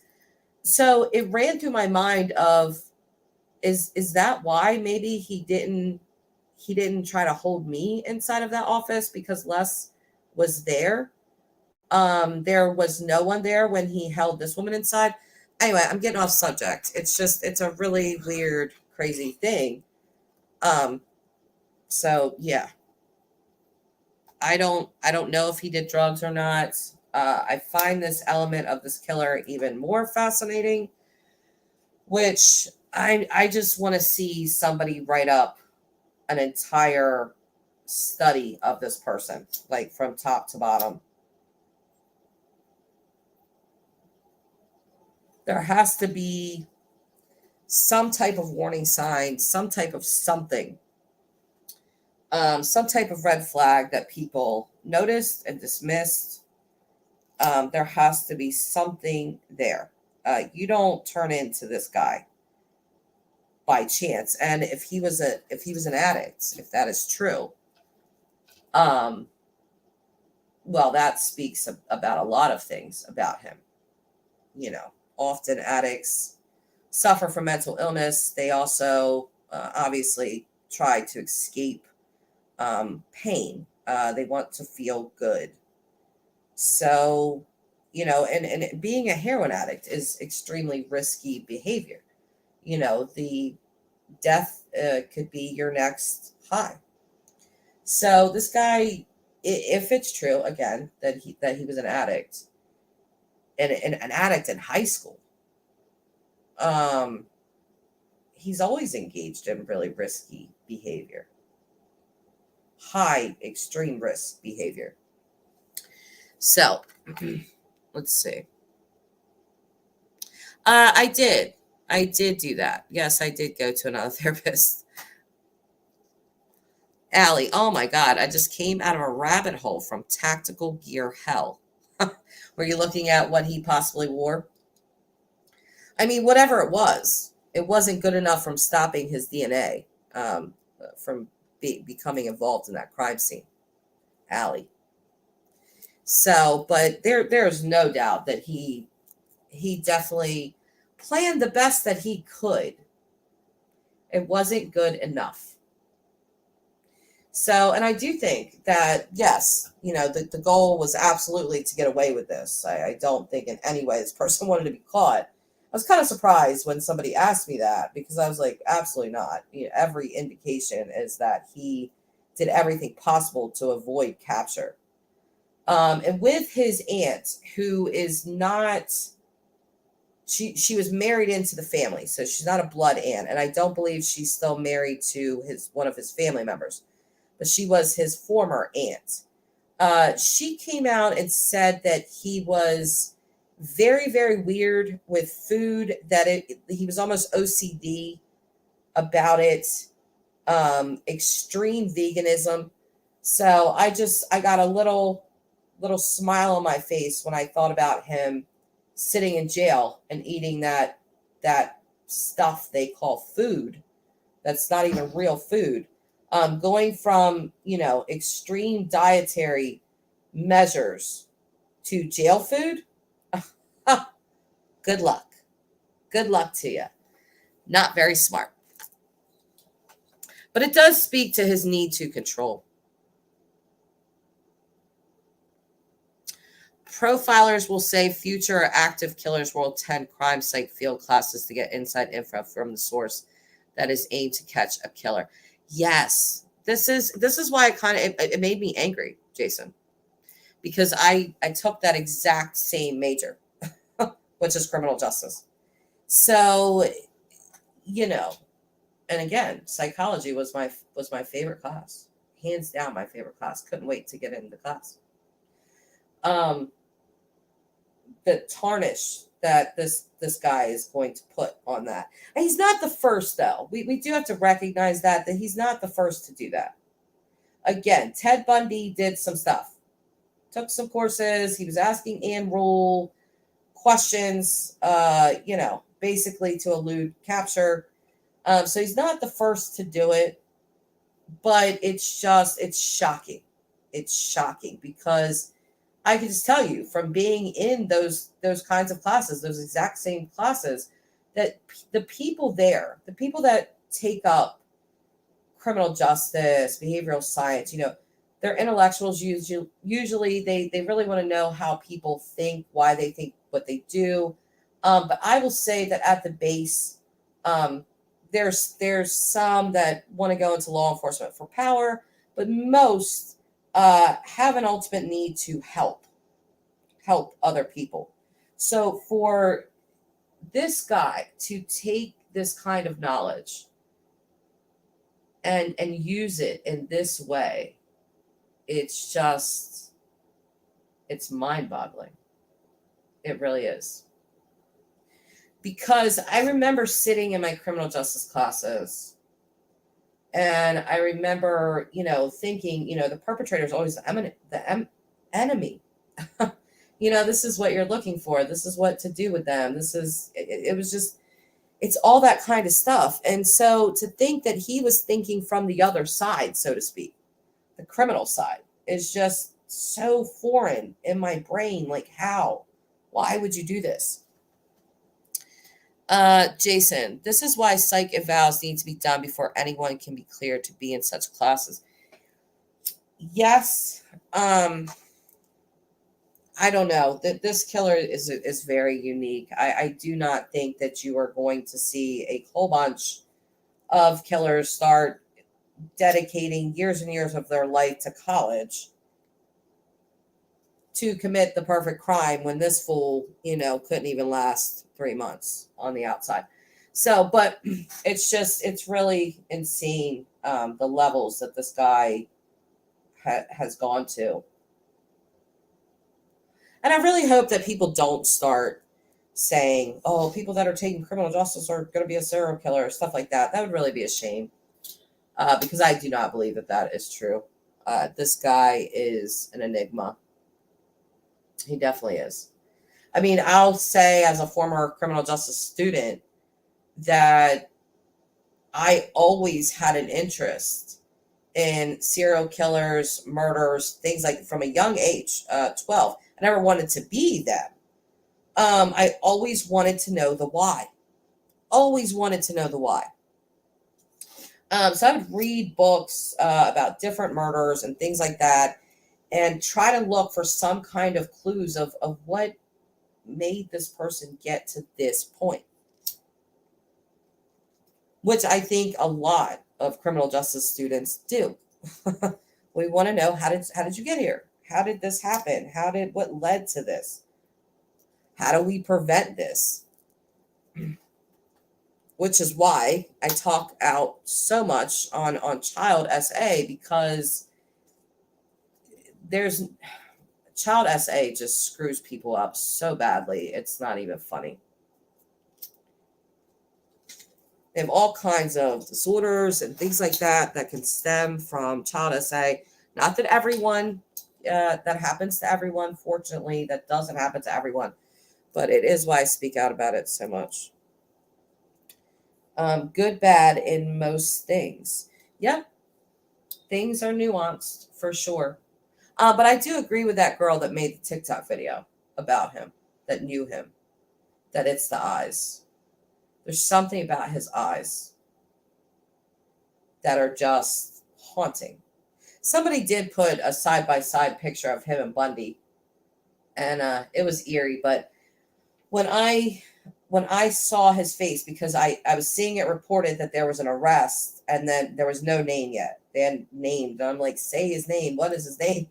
And then they report his name, and then they updated again with the picture. And when I saw the picture, I was like, holy shit. I mean, his eyes they're chilling. They're dead.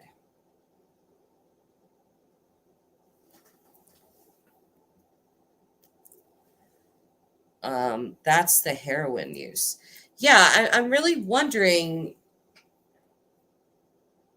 if was he clean?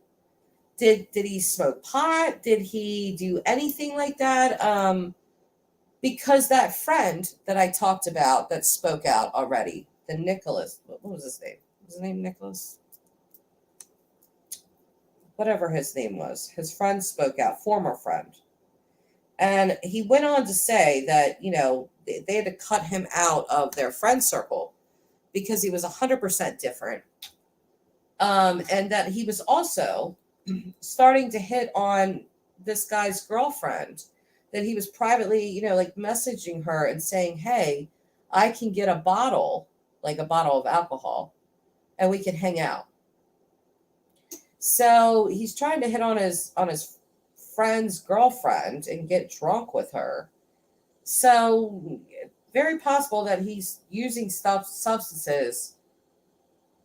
Did he? I want to know how he made it to Queens Road. How did he get there? How did he find out who Kaylee was, or who Madison was, or who Xana was? How did he find out about them?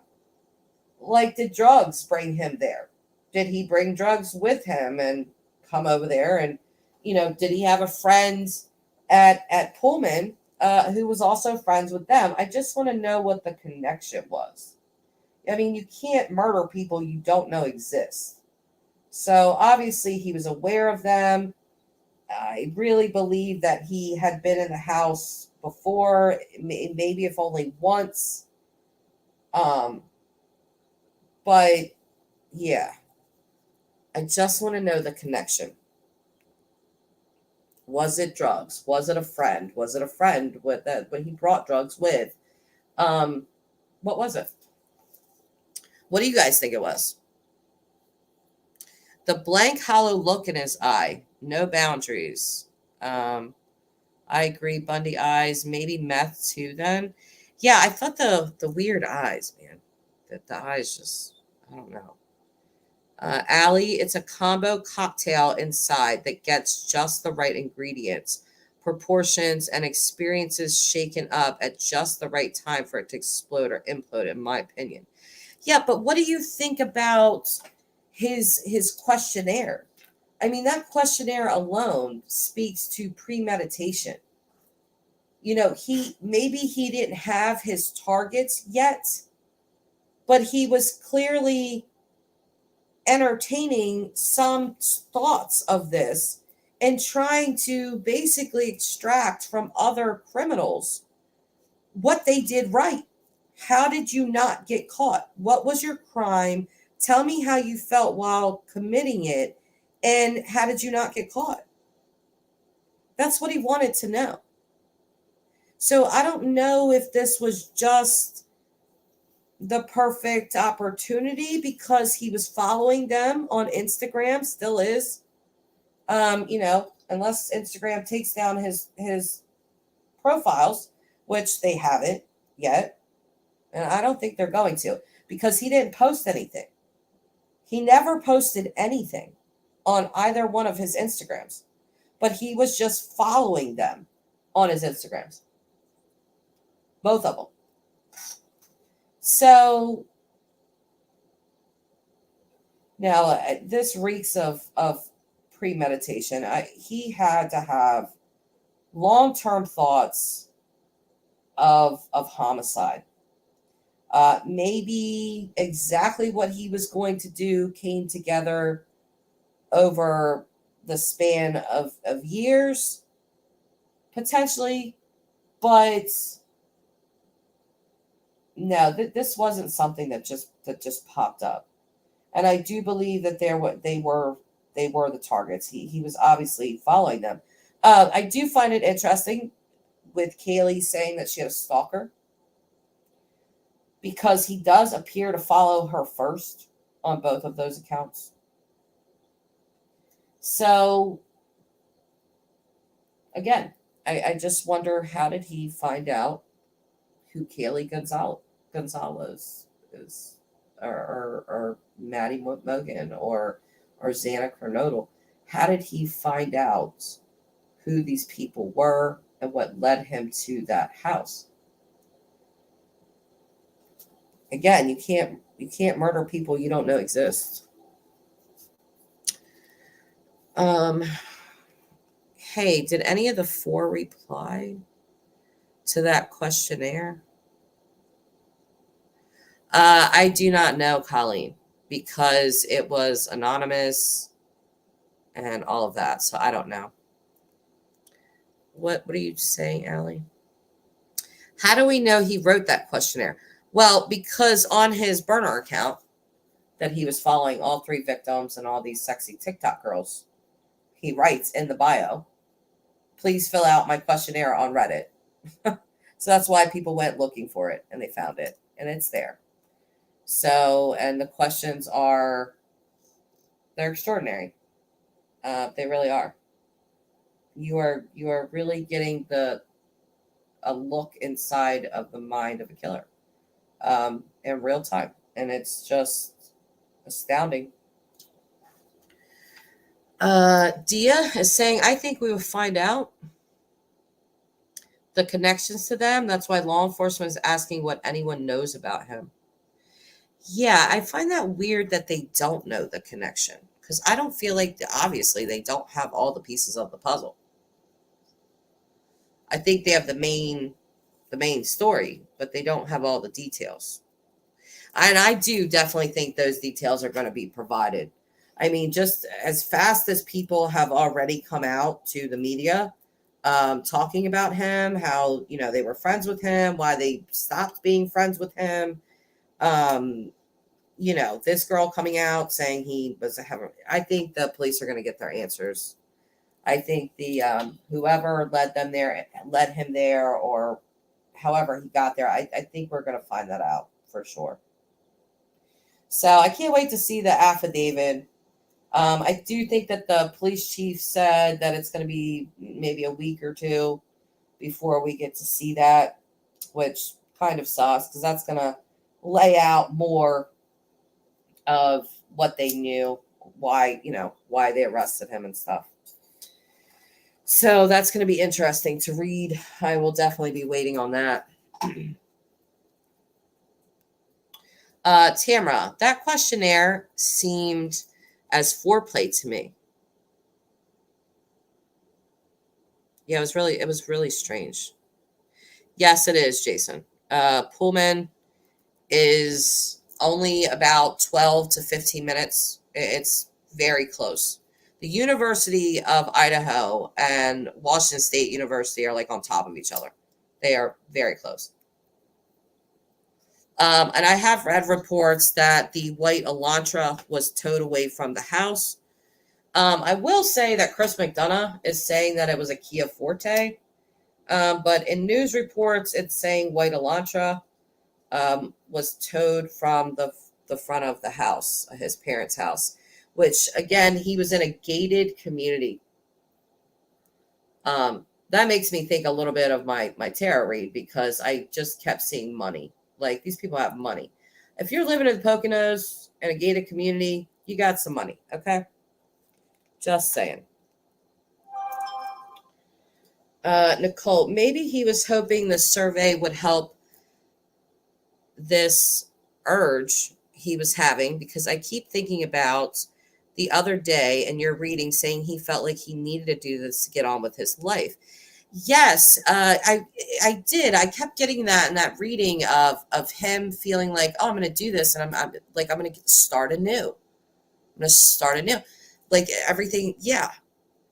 With that FBI profiler saying that he believes that he was always aware of his dark nature. I'm going to heavily agree with that. I feel like this guy knew exactly who he was. He hid it very well, kind of. But I mean, the heroin use just really throws a cherry on top of this guy. It really does, in so many ways. Olivia, white Hyundai Elantra 2015, apparently. That car was everything. Yes, and I believe it was a gas station attendant, correct? That pointed them in the direction of the cameras to look at.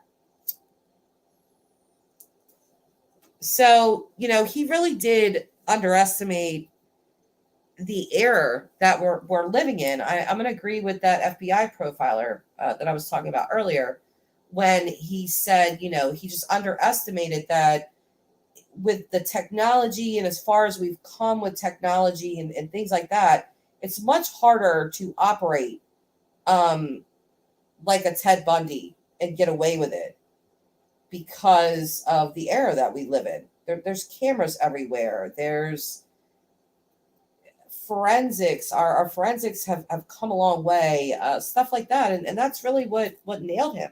Technology, the camera with the car, and his DNA forensics.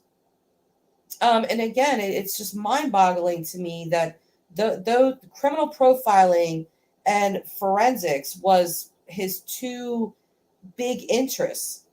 How in the world did you think you were going to kill 4 people with a knife and get away with the forensics aspect of it? It's darn near impossible. It just really is. So, and if he had washed his hands in the sink or anything like that, I mean, that's just stupid. It's just dumb. The DNA can be in the pipes. It can be, so it's just, I don't know. This guy, I think he had grandiosity issues. I truly believe, I just, in my head, it keeps replaying smartest guy in the room. I'm the smartest guy in the room. Well, you're not.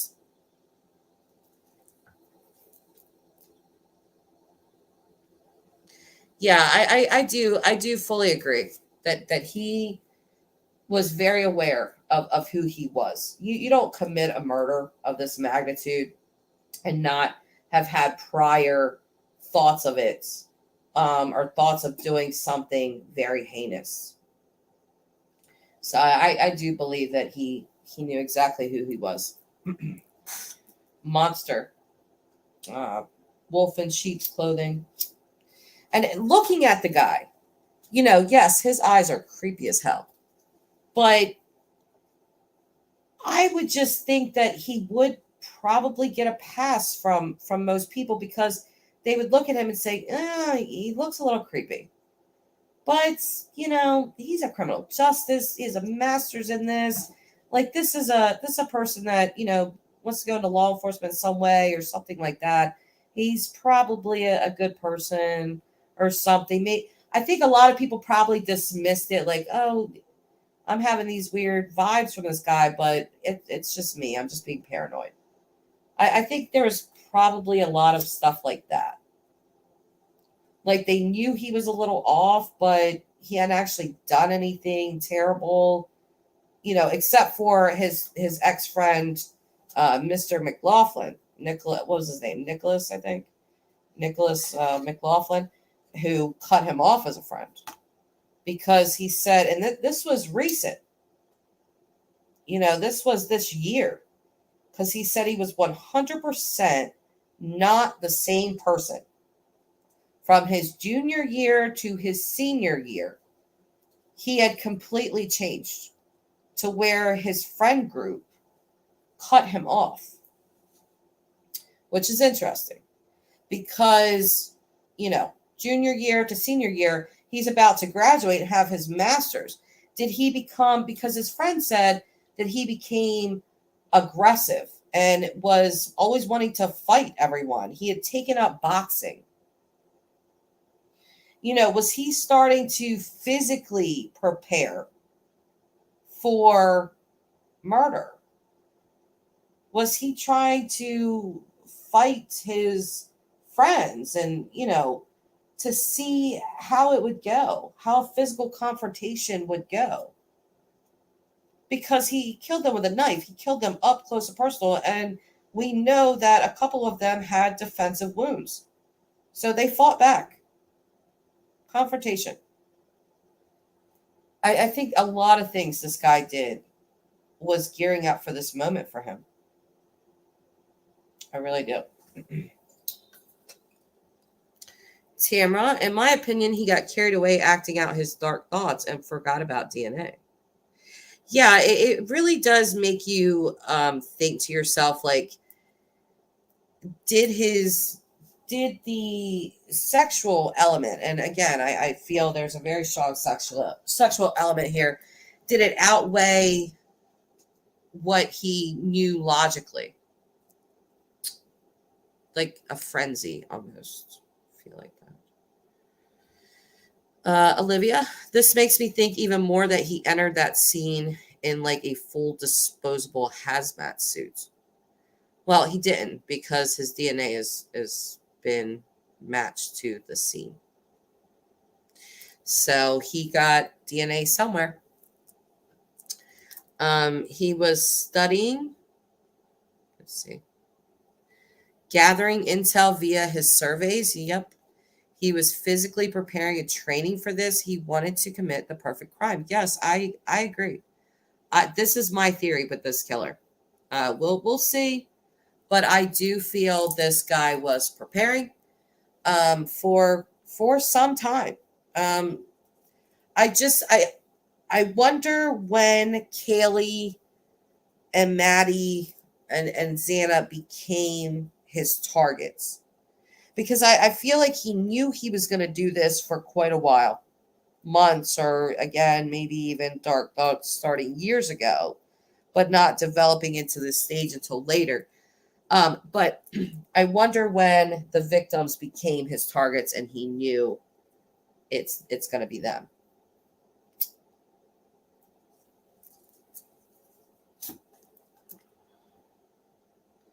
Nicole G. How did they get his DNA? I thought I heard the FBI was staking out his parents' house for days. So maybe they got it out of the trash. Maybe he thought as long as he was careful, they didn't have DNA. I don't know how they got his DNA. I just know that they did. And maybe they were staking, because we saw that they were staking him out for 4 days, I believe. So maybe they were waiting for him to discard something or something like that and got his DNA that way. Not sure. Dia is saying, I think he was fighting his demons and was suffering with his strong desires to commit bloody mass murder. Yeah. But I don't know that he was fighting his demons, because it really appears that he was actively entertaining them and literally preparing for this. Again, that questionnaire is a huge find. And the boxing, getting boxing is, it's physical contact. It's fighting with people. Which he did in the murders. They tried to fight him off. And he doesn't look like the strongest guy, But if he took up boxing and learned some stuff, it could only aid him. It seems like everything he was doing would aid him in committing the perfect crime. From his choice of studies to the physical aspect of boxing, all of it just was leading to this. Jason T, I think I even know the route he took to Penn. If you look at Google Maps, you will see many towns famous for mystery murders along the way to Penn, like Butte and Billing, Montana. Dia could have gotten his DNA from his apartment at Pullman. Yep, yep, that's a good one. Dia, because they were going through his apartment, looking for anything and everything. I suppose anything that's going to link him to these crimes. I do think that he probably took something. He probably took something from that crime scene. This was a goal for him. This was a success for him. And I feel like he has analyzed himself. How did I feel? I feel like he probably took his own questionnaire, honestly. Like, how did that feel? I loved the way that felt, or I whatever. But I'm sure that he analyzed himself, his own feelings, how he did it, what his mistakes were. It's crazy. I feel like he really was his own case study. I keep saying that, but yeah, that's how I feel. He was his own case study, which is just completely insane. It's like being your own psychiatrist. You know what I mean? This guy. I'm just learning of his background was the biggest shocking thing to me. It really was. My mouth hit the floor and I felt like, oh my God, wow, you did that. So you went to school and you learned all of this stuff. And then you commit a quadruple murder thinking that you are absolutely going to get away with this because you're smart, right? You're intelligent. You have all this education on criminology and criminal justice and psychology and criminal profiling and forensics. Of course you're going to get away with this. And then how incredibly stupid he was. The social media, the DNA that would inevitably, I don't care what this guy was wearing, unless it was just literal a bubble, which obviously you cannot stab people and be inside of a bubble. So it was just inevitable that he was going to leave some sort of DNA behind. Again, he did. And then the disregard for technology. He's 28, so he's not that old. Like, he's grown up in a technology-driven country. So how could you not think that there was some sort of camera that caught you? I mean, I'm going to assume that he looked at the area. I don't know if it's a camera he missed or didn't think of, or I don't know. But his underestimating of technology is stupid to me. You have to account for all of these things. And he did. Because if he did, we wouldn't have him on camera and his weight Elantra. Tamara, if it was a heck of a battle, as stated, then he not only took something, he left something, DNA. Yes. Yes, it's just, I can't believe that this guy,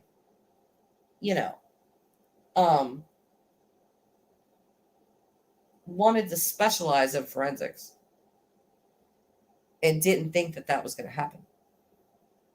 That he was going to leave DNA behind. How could you be this stupid? So smart, yet so dumb.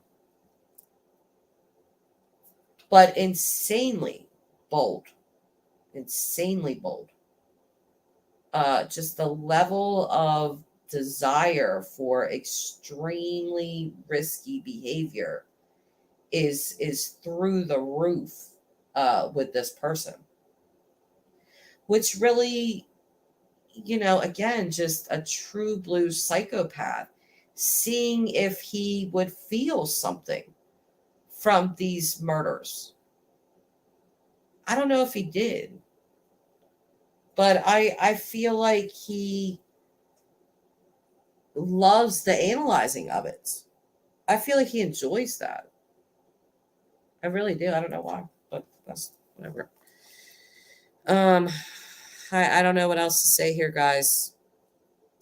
Again, I just look forward to finding out more about what made this monster, because this is the real making of a monster. It truly was, and I think we all should be thankful. Pennsylvania, the Poconos is about 4 hours from me. Again, this is where our family usually goes on Christmas vacation. So that's just terrifying. It's crazy. I don't know.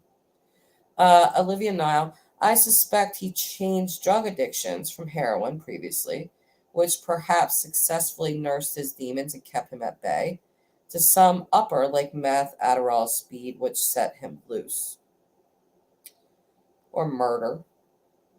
Yeah, again, the extremely risky behavior. You see that with a drug addiction, like with to heroin, where again, any high could kill you. Um, the risk to reward this guy. I'm going to study him some more with more information that comes out about him or anything I can find. But I think that, the news media is definitely going to be all over this.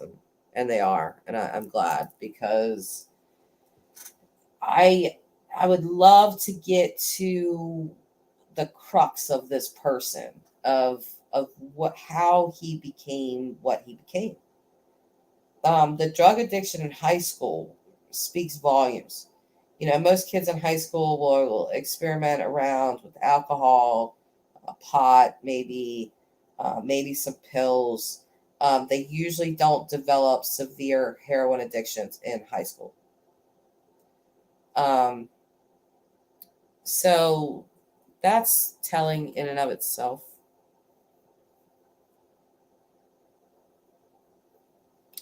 Allie, which Instagram profile are you thinking is actually his? He has two, Allie. He has two of them. I've shown them in the beginning. Justice Jane, if the Idaho 4 females should read this, my heart goes out to you. The world mourns with you. Oh, Justice Jane, that's really sweet. Yes, their families. I know that Kaylee's family made a little bit of a statement. I read a statement from Ethan's family, which was really hard to read. It's just, I think these families have been very brave. I really hated seeing people start to attack Kaylee's dad. I fully understand. He was being real, you guys. Like, he was just being real, okay? And I can't promise you that I wouldn't act like him. Even knowing what I know, I'd still probably act like him.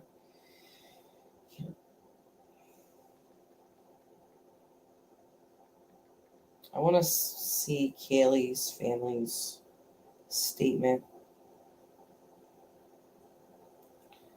We'll read it, what they said. It says, quote, "Of course we're relieved." Cheryl Gonzalez, grandmother of victim Kaylee Gonzalez, told the New York Post, quote, "This is what we wanted," she continued. Quote, "We wanted him caught, and now we want justice." Her family has been so strong. And I really do have to wonder if Kaylee was the primary target. It just sort of appears that way.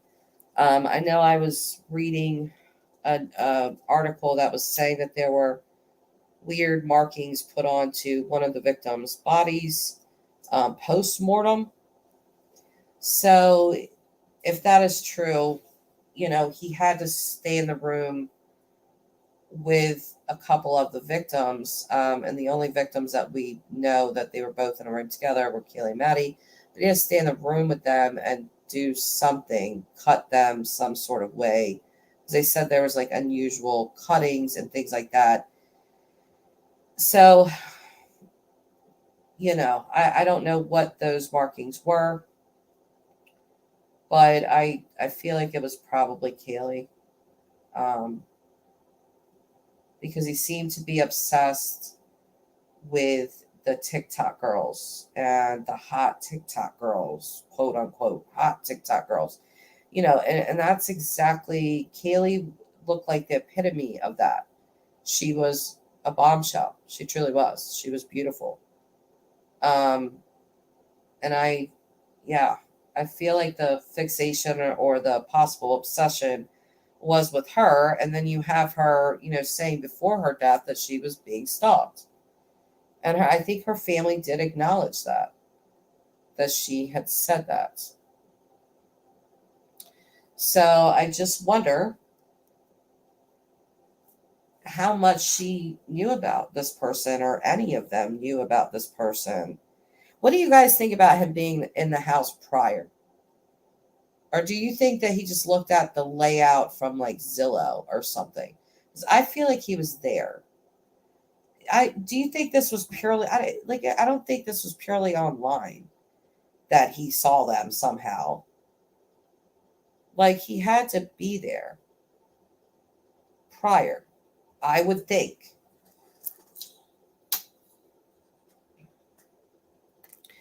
Nicole G, it really is a scary reminder how vulnerable we all are to people like this. They really didn't even know him. Well, how, they had to know something of him, or he had to know something of them. Olivia, oh wow, it was in high school when he was addicted, which makes it all the more shocking and impressive that he then went on to get his PhD. Yeah, I know what you mean by putting the impressive with like a question mark, because it just seems like this guy was headed in this direction for a long time. Tamara, at some point in schooling, in my opinion, he attended a party there. Yeah, there was something. I believe it was something like that. And I'm just wondering, like, who did he know? Who did he know? How did he become connected to that house, to that road, maybe? Like, did he go to a different party on that road and then go over to their party or something? Is that when he knew they were going to be the targets? Because he had to come across them in that way, some way, like not just online. He had to come across them, I would assume. So, yeah, I really want to know when he knew that they were going to be the targets. And if he did stalk Kaylee, in what ways? Was he watching her at work? Did he come into her work? Was he, just in what ways? If he was Kaylee's stalker, which I don't know, that has not been confirmed at all. I'm just saying, it was mentioned that she said she had a stalker. Her family confirmed it. Was he the stalker? His Instagram, again, is telling, because they don't follow him, but he does follow them. And when I say them, Kaylee, Xana, and Maddie, all three of them. But he follows Kaylee and Maddie on both of his accounts, like his public accounts, and then his, what they call a burner account. I didn't know that apparently having a burner account on Instagram was a thing. But my daughter was like, Mom, everyone has a burner account. I was like, what?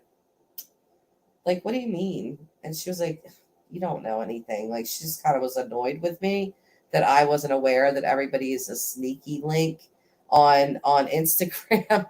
But apparently this is a thing. So his two accounts, I call it a sock account. Because that's what we always called it on Twitter, was a sock account. Which most people did have sock accounts, by the way. But morning, Jess. Hi.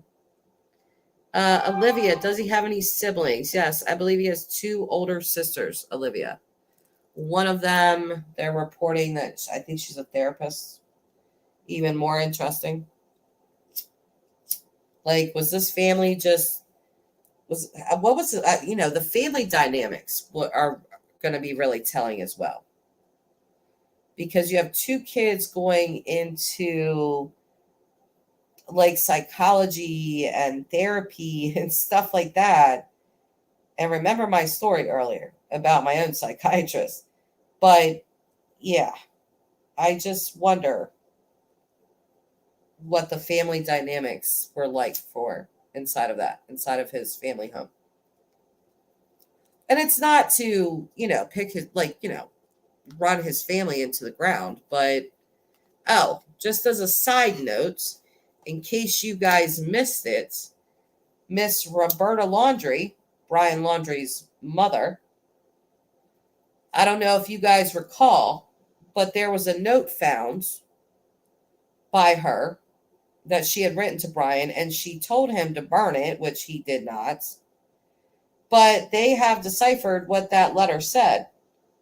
And it said she asked him if he wanted her to bring him a shovel to bury Gabby. So you talk about evil. Anyway, that's off topic, but I thought I would throw that in there if you guys haven't saw that. But yes. So she knew, they knew. And I think Gabby's family has like every right in the world to be completely pissed off and sue the pants off these people. Allie, I just rewound. Olivia, oh my God, that note's unbelievable. Yes, isn't that crazy, Olivia? She knew, like, lady, how dare you? You know this family is looking for their daughter, and you're asking your son if he needs you to bring him a shovel. What? So you know your son is a murderer, and you're going to help him hide the body? Listen, evil, evil, evil, evil. And I hope they get all their dues for that. I hope she does. Allie, I think it's a different Instagram after digging. I'd be curious to know what you think, because the one I think follows some of his fam and has one post. Well, send it to me. Email it to me. How did you verify the ones you think? I don't know. How did you verify the ones you think? Those are the two I found for him.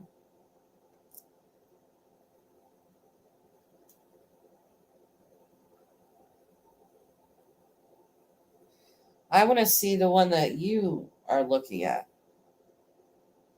and what the post is. Has anybody else showed his Instagrams on YouTube? Do you know? Justice Jane, I have heard that Brian's sister is Emily, that lives near the four murdered. Actually, I think Emily was on one of those. I'm trying to look from too far away. From one of those body cam videos. I just looked through all of them. Several accounts say they are his parents' therapists too. I don't know, Olivia. Yeah, Justice Jane, I heard that as well, but I don't know about that, because I'm only seeing that he has two sisters. I don't know that Emily was his sister. They have different last names. I don't know. I would probably say no. I'm not sure. I haven't seen that be verified. Somebody commented on one of my videos, Jake Gyllenhaal would be a perfect fit for the movie they will inevitably make. Yes, I think they're definitely going to be making a movie about this guy and these murders. I don't know what to think about that, but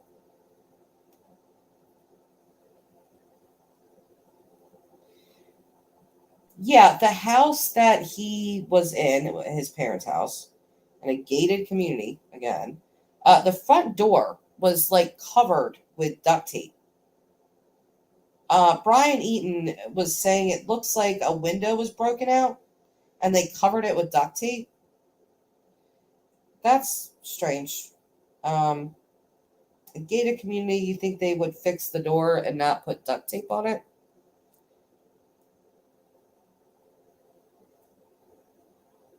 The University of Idaho they sent out an email to all the students, employees, informing them of the arrest.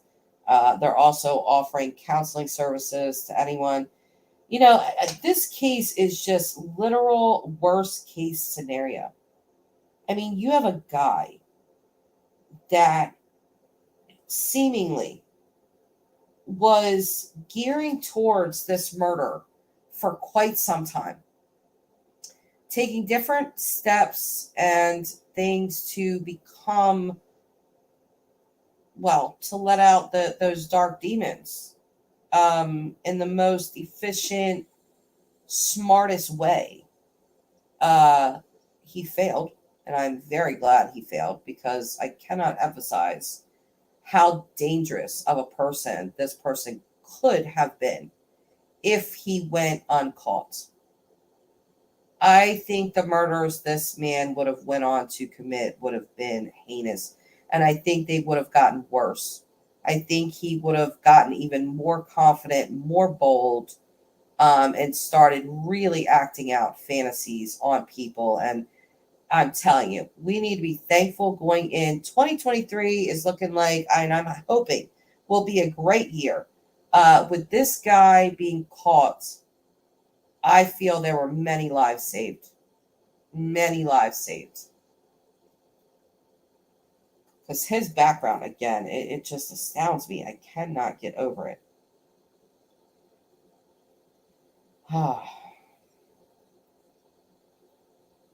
Kaylee Gonzalez, dad Steve, he said to Fox News that it felt like a little bit of weight has been relieved. This is, and he added that the arrest had eased the family's worries that a suspect might show up at the celebration of life that was held today for Kaylee and her best friend Maddie. I think that was really telling that their memorial was the day that this guy gets arrested. It's poetic, and because her mother spoke about that early on, that she was really fearful this guy would show up, and I feel like he is the type that would have, for psychology reasons, to study everyone, to see how they were all mourning. I really think, again, his own case study. I really feel like it's so weird. This guy, if I had one word for him, enigma. And again, I hope that criminal justice students aren't persecuted.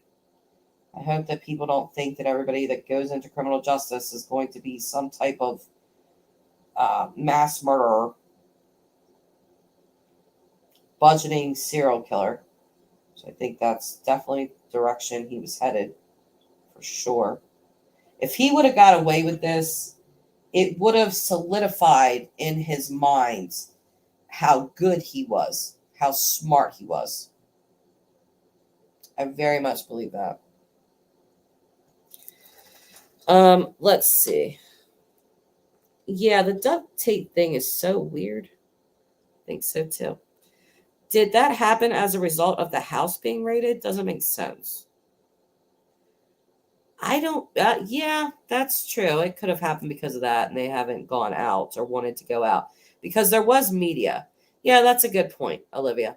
That's probably why. They probably kicked the door in. Tamara agreed this was his beginning. Yeah, and you would think, Tamara, it really shows how confident this person was.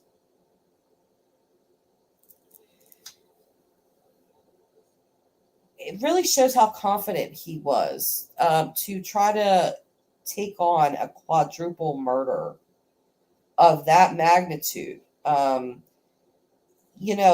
everything, all the surrounding elements to it. The fact that these were two gorgeous blondes. Who always gets the most attention in true crime? Uh, Blonde women, blonde young women, always. So, that alone, the fact that they were right there, like by Greek Row, two college co-eds, you're insane to think this is not going to get a lot of publicity. And maybe he was aware of that, but still thought that he was smart enough to outwit the police. Um, and the stupid mistakes of keeping the car, keeping the social medias, very stupid, just very, very stupid. So I wonder, I don't know, I'm just thinking out loud at this point, I guess. I I would love to hear like in depth from someone that really knew him of what his personality was like. I mean, the Nicholas McLaughlin friend who dumped him as a friend because he said he changed 100%. He did say that he was very down to earth prior to becoming aggressive and taking up boxing and all this kind of stuff. That he was very down to earth. I wonder how other people would describe him, because I think his old professor described him from DeSales College as a little awkward but nice, never mean, never nasty. So, but I wonder if anybody was really close to him. Like really, like did he have a best friend? Did he have something like that?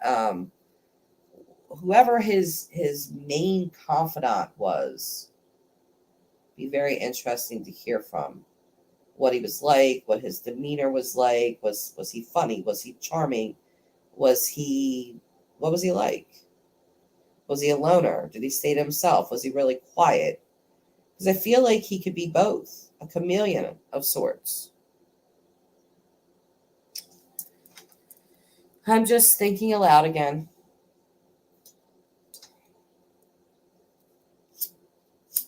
Well, later problems as usual. Anyway, do you guys have any more thoughts? This live stream is running 2.5 hours. So my mouth is dry. I forgot my water. So if nobody has anything else, I think we're gonna wrap this live stream up. So I will see you guys all later, probably within the next couple of days, because again, there's going to be a lot pouring out about this suspect, and who he was, and I'm very interested in that. So, all right, I will see you guys. Have a great day. Bye, guys.